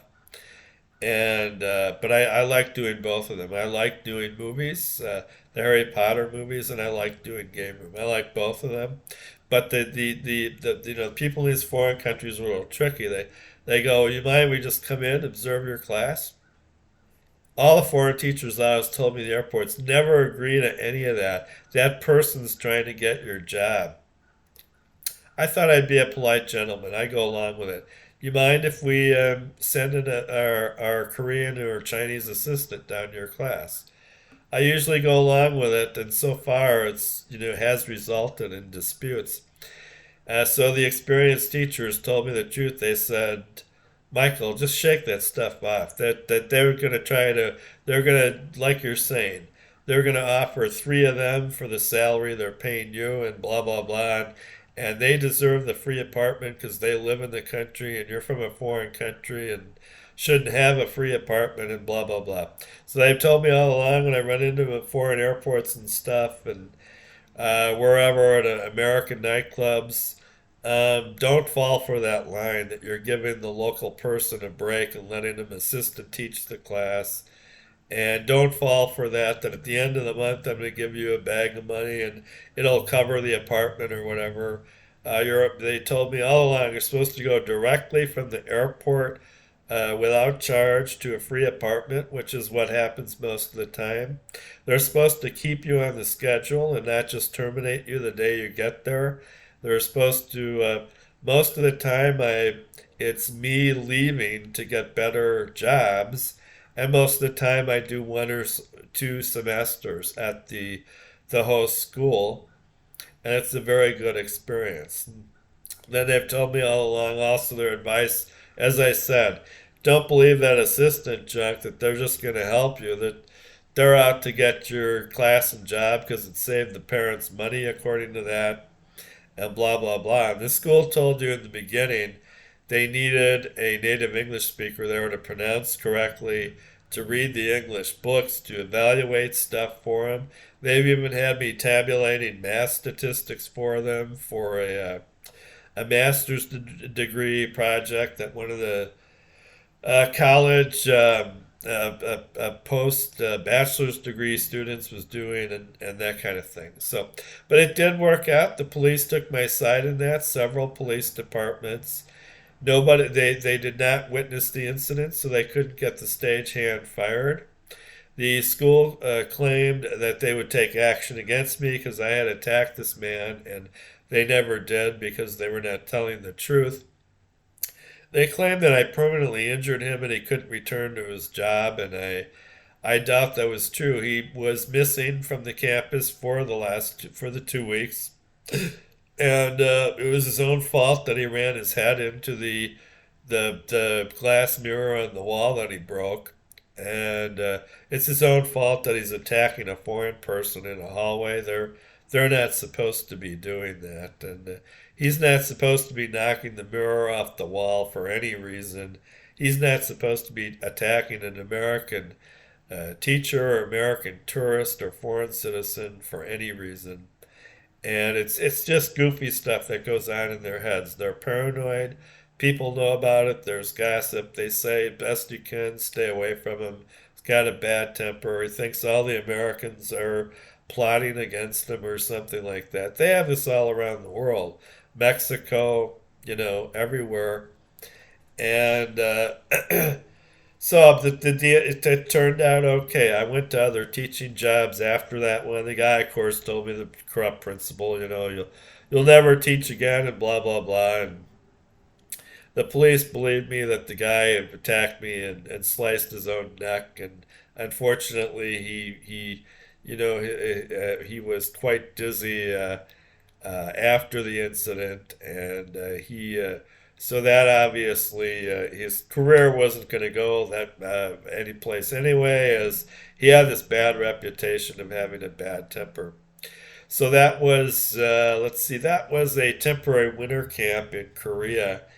And at the time I was there, I was receiving one or two offers on the phone from schools in China. And unfortunately, as I mentioned at the beginning, I lit out for Korea in the first place, my first foreign teaching experience, with only $1,500 from my mother, and I was her adult son. So I, while at times I'd come out far ahead in my bank account when I first started teaching in Korea, by the end there, and I'd gone through the winter camp, I'd been there 7.5 months.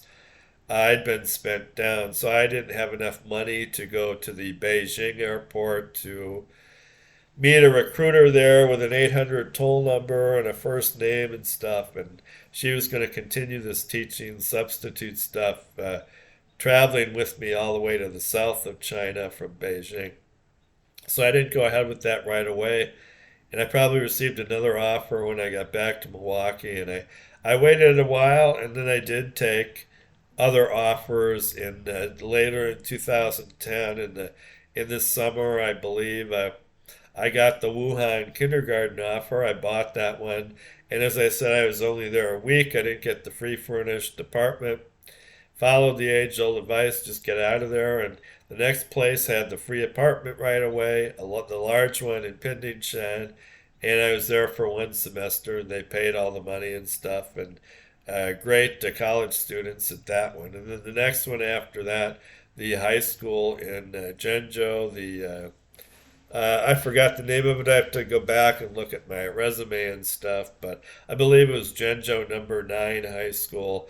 It was an advanced fast track school. Advanced fast track is one level above average, and honors in Yale and Harvard and that are two levels, probably above average. So I was at that for one semester.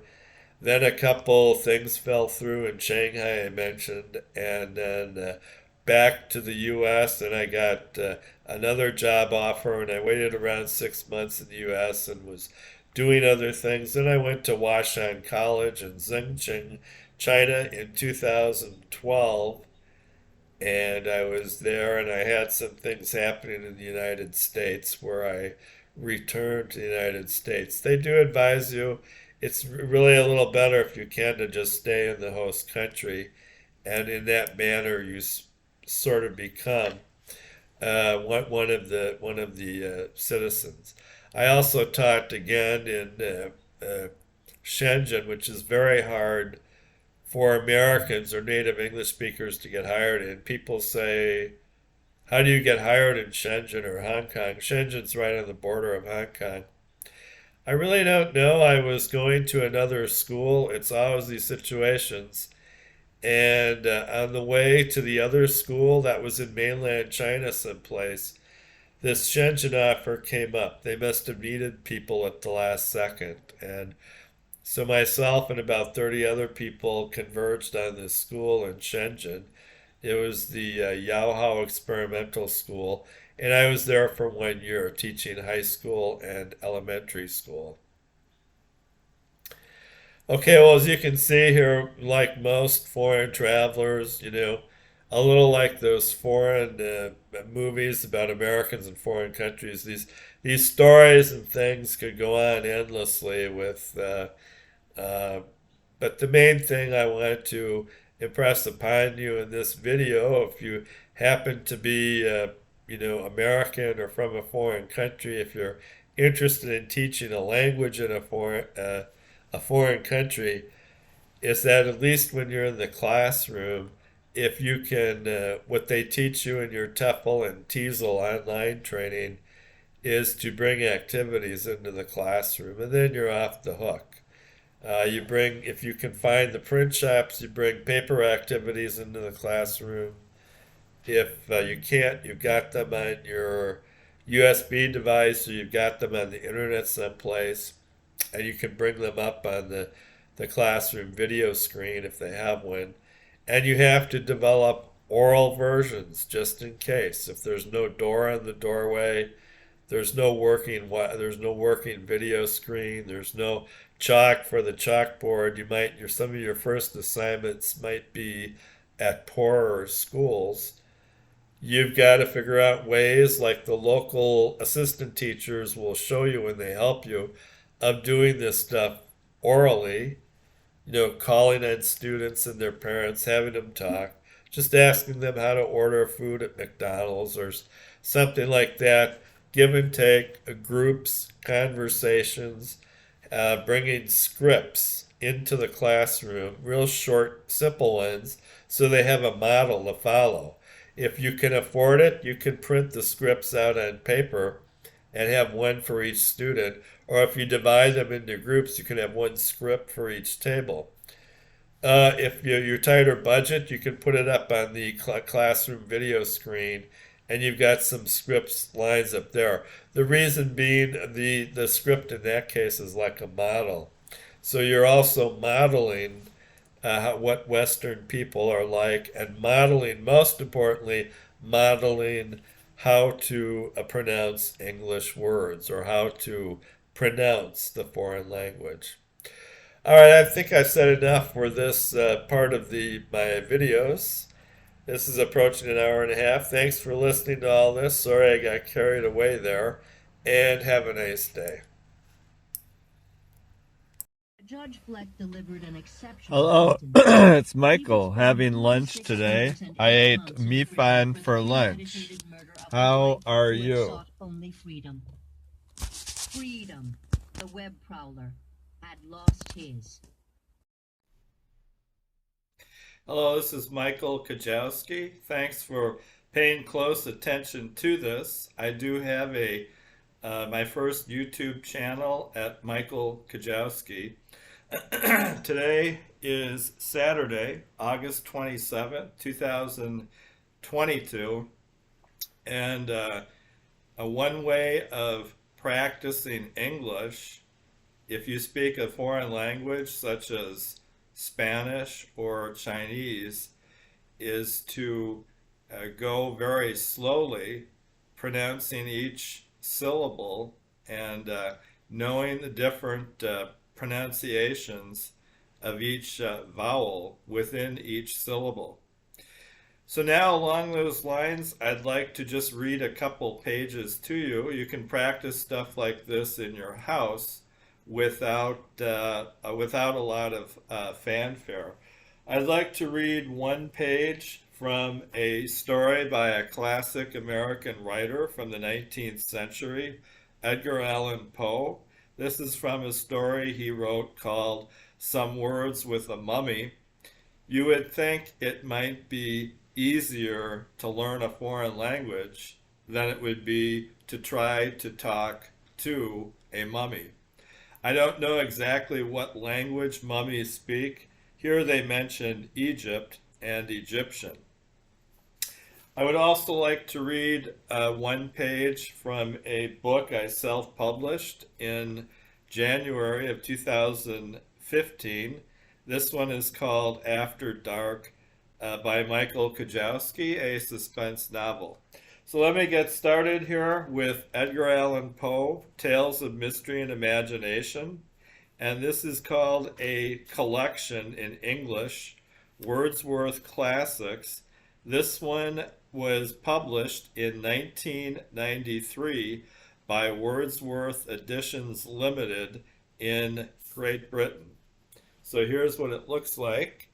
A collection of classic stories by a very famous American writer everyone knows, Edgar Allan Poe. Now, how would you pronounce that? E can be pronounced E, but it can also be pronounced eh, as in this case, eh, and D is D. Edgar Allan Poe. And by the way, O can be pronounced a long O, O, or a short O, in this case, a long O, O, Poe, Edgar Allan Poe. All right, I want to read page 406, and it spills over a little onto 405 and 407. Some Words with a Mummy. And by the way, I'm in Houston, Texas today.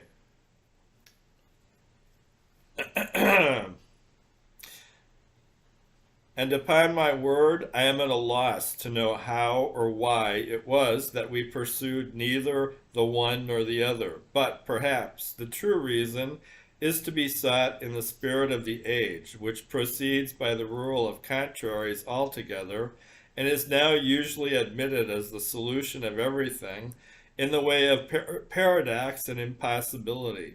Or perhaps, after all, it was only the mummy's exceedingly natural and matter of course air that divested his words, that means the mummy's words, and I still don't know what language mummies speak. Do mummies speak in Chinese? I don't know. Divested his words of the terrible. However this may be, the facts are clear, and no member of our party betrayed any very particular trepidation or seemed to consider that anything had gone very especially wrong.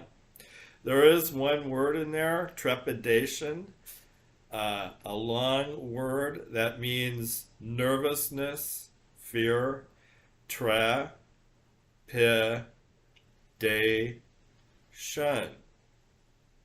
Whenever we slow things down, learning a foreign language, it's easier for everyone to learn it and pick up the pace.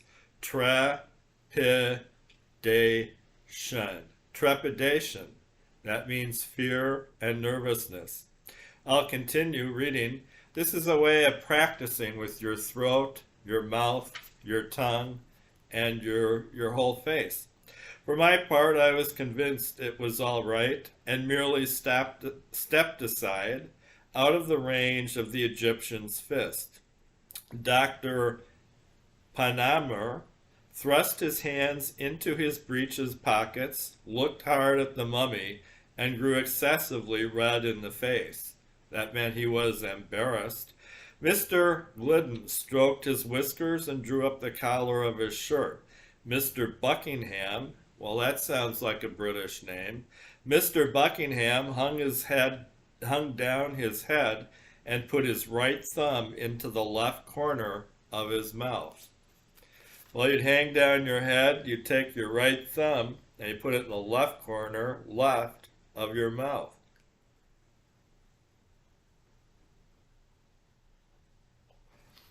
That reminds me of a common Americanism of a small infant or toddler sucking his thumb. That's called sucking your thumb, like this. You take your thumb, you're 3 years old, 1 year old, and you suck your thumb. The Egyptian regarded him with a severe countenance for some minutes, and at length, with a sneer, said, "Why don't you speak, Mr. Buckingham? Did you hear what I asked you or not? Do take your thumb out of your mouth." Mr. Buckingham hereupon gave a slight start, took his right thumb out of the left corner of his mouth, and by way of indemnification, inserted his left thumb in the right corner of the aperture above mentioned. Not being able to get an answer from Mr. B, Mr. B refers to Mr. Buckingham. That is called shorthand. It just took the first letter from Buckingham's name. Buckingham is spelled Buckingham.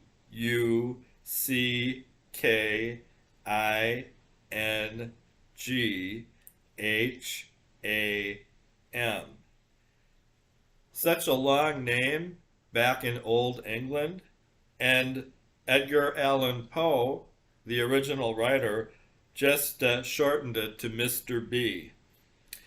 The figure turned peevishly to Mr. Glidden, and in a peremptory tone demanded in general terms what we all meant. Mr. Glidden replied at great length in phonetics.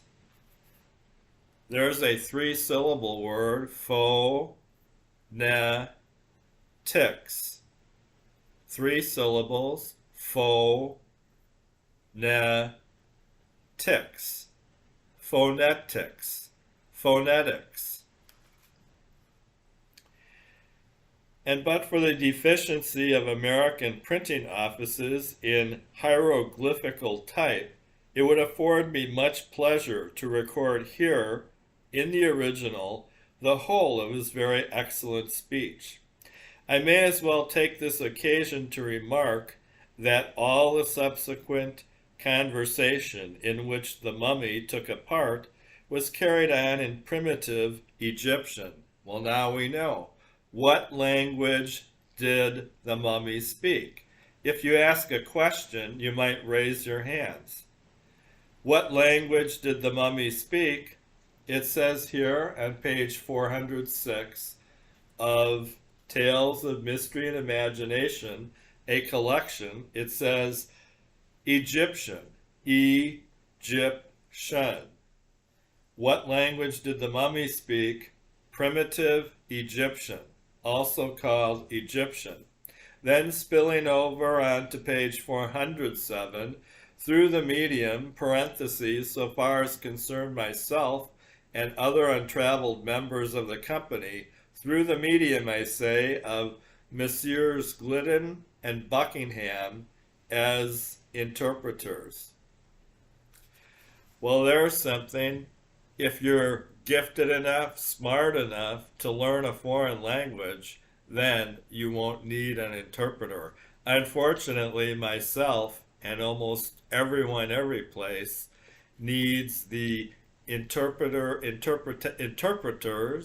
that are available on the internet and the electronic devices with interpretation and interpreter apps that I've seen available in China in bookstores. Okay, so this was a famous American writer, Edgar Allan Poe. My name, by the way, is Michael Kujawski. I have taught English, ESL, EFL, in full classroom English to all the different age levels, university, high school, and children, first in Korea and then in China. I do have 170 hours of TEFL, teaching English as a foreign language, and TESOL, teaching English to speakers of other languages. I have 170 hours of TEFL and TESOL certificates. My name, by the way, is also 3 syllables. It is difficult to pronounce. Kujawski. And the first name is Michael. Okay, now I'm going to read a page here from this trade paperback, also called a self-published book, because I published it myself, because no one would pay me to publish it, and I wrote it. I published this in January of 2015. It's called After Dark, a 396 page suspense novel that I wrote. And on the cover it says, After Dark, Michael Kujawski, A World Full of Life and Sorrow. And it shows a dark picture of some pine needles in a forest. I self-published this through a self-publishing company called booklocker.com. And now I would like to turn to page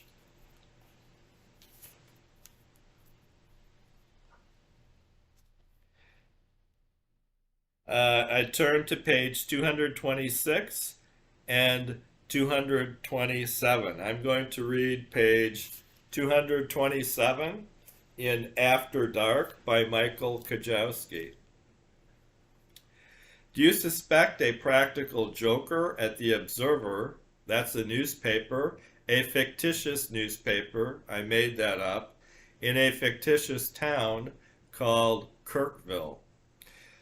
Do you suspect a practical joker at the Observer is responsible for the junk mail and prank call? No, Mark answered, recalling the typically sober atmosphere inside the newsroom. One day a mailman delivers postal mail in the United States, like letters, paper, like this, to a mailbox to a U.S. resident.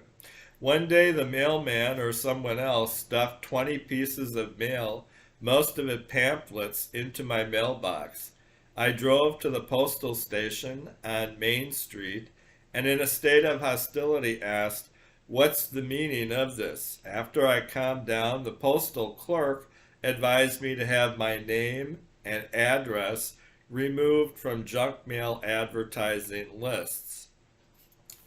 In order to mail a paper letter in the United States, it has to have an address, which is the place where the letter goes.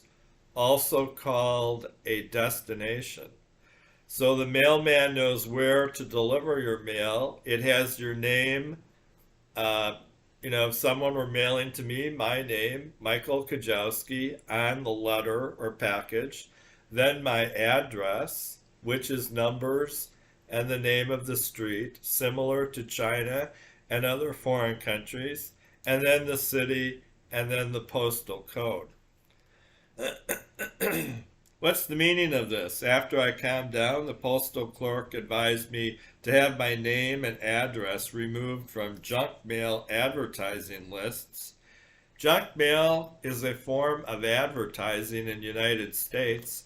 You can get it in the spam section of your computer tube or in your mailbox at your house out on the street. Junk mail is advertising. It's stuff people did not ask for, but they got, and sometimes you can go shopping on the internet or through the mail, and you buy items off junk mail. I refused. I said I shopped through the mail and over the internet. I make purchases from advertising pamphlets and email I receive. It was just that. Well, some of the mail, when there was too much mail, piled up in desk drawers and cardboard boxes around my house. It's a nuisance that distracts from the taciturn side of my writing work, but it's the way I live. In May, Mark had mentioned this matter to Deputy Brinkman. Mark told Reggie that he was struggling against an onslaught of junk mail. That meant there was a colossal amount of junk mail, a giant amount, a lot of junk mail, a big amount of junk mail. Reggie suggested that he should throw away the pile of junk mail. A pile goes up and up and up. You keep making piles of books, piles of letters, and suddenly you've got piles all over your house. Piles of pillows, piles of food, piles of clothing. P-I-L-E. The I is pronounced a long I. I can also be pronounced as a short I. If it were P-I-L-L, it would be pronounced pill, short I. But since there's an E at the end of pile, P-I-L-E, that means to pronounce a long I. P-I-L-E.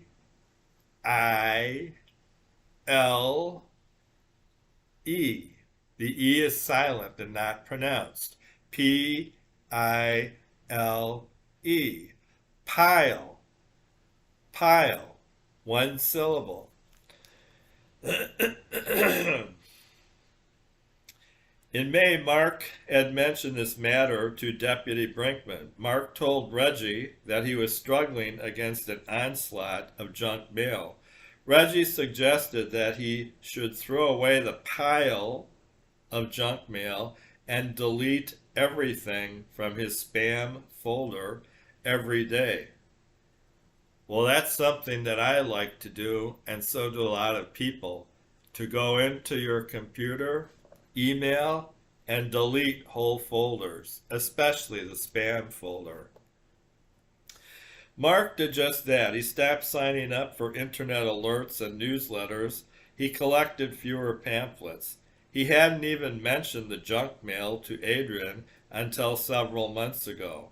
Last summer, Mark also informed a neighbor he'd involuntarily received animal rights literature, even though he did not normally write about animal rights issues. As Mark recalled, he had received the animal rights advertising for several years before the emails and pamphlets mysteriously ended on their own. So this animal rights literature, also called pamphlets, were defending the legal rights, the entitlements of pets in the United States, animals, pet dogs, pet cats. A dog goes ruff, ruff, ruff, and a cat goes meow, meow, meow. And pets in America have legal rights. Okay, well, I suggested this reading books aloud, like After Dark by Michael Kujawski, and Edgar Allan Poe, his collection of short stories, in this case called Tales of Mystery and Imagination. I suggest reading them out loud to get exercise with your lips, your teeth, your mouth, your throat, and then you feel more confident talking to people in a foreign language. I did this when I was in high school. I was on the forensics team for 3 years when I was in high school as my second year of high school, my third year, and my fourth year, called sophomore, junior, senior. For 3 years, I was on the forensics team, and I gave an original speech, usually 8 minutes, sometimes 4 minutes. And I would practice by going in my house and reading Edgar Allan Poe out loud, a famous classics author from the 1800s, also called the 19th century in the United States. Well, I want to thank you for letting me get some more practice. Now it's on YouTube, and for letting me tell you that. Now my next challenge is to send something like this to China, where I taught in the classroom, or to South Korea, or to Mexico, or to any country where English, while it is a universal language, where it's not the primary language. China is Chinese, and I think Mexico is Spanish. So, have a nice day.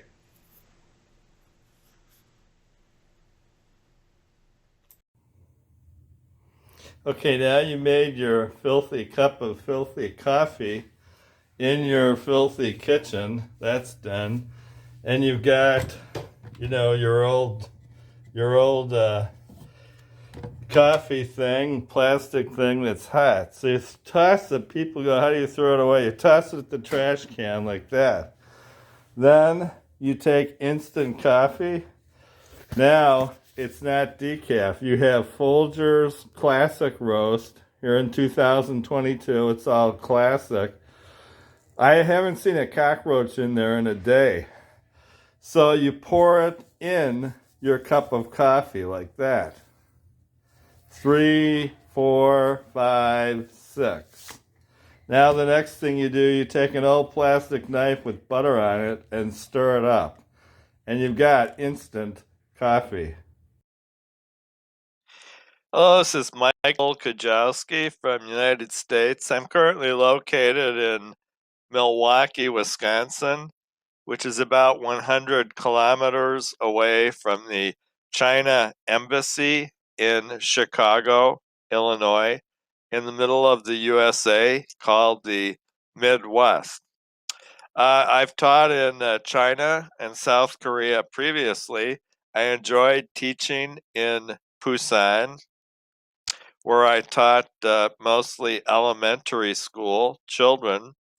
I also enjoyed teaching in Shenzhen, where I taught mostly high school and elementary school, high school students and grade school students.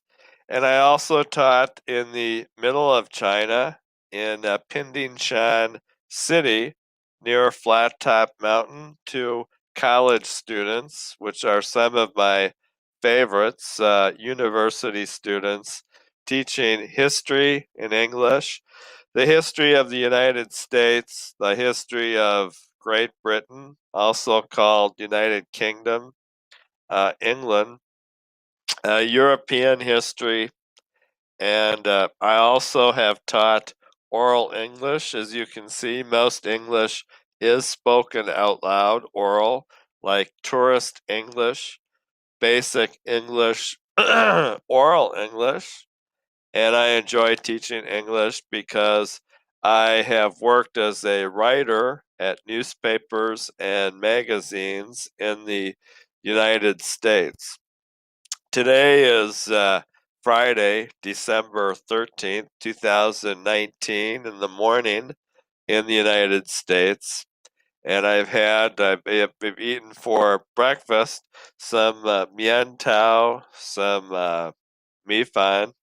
I enjoy eating Chinese foods, going to Chinese restaurants, Chinese parks, Chinese mountains, hiking, walking around China, taking taxis, buses, things like that. So I hope you're enthusiastic, interested in having an American teacher at your location, and that you can, as a recruiter, that you can find me a good job in China. Once again, my name is Michael Kujawski. I'm in Milwaukee, Wisconsin, in USA. You're Jane. I'm sending this message to you. Have a nice day.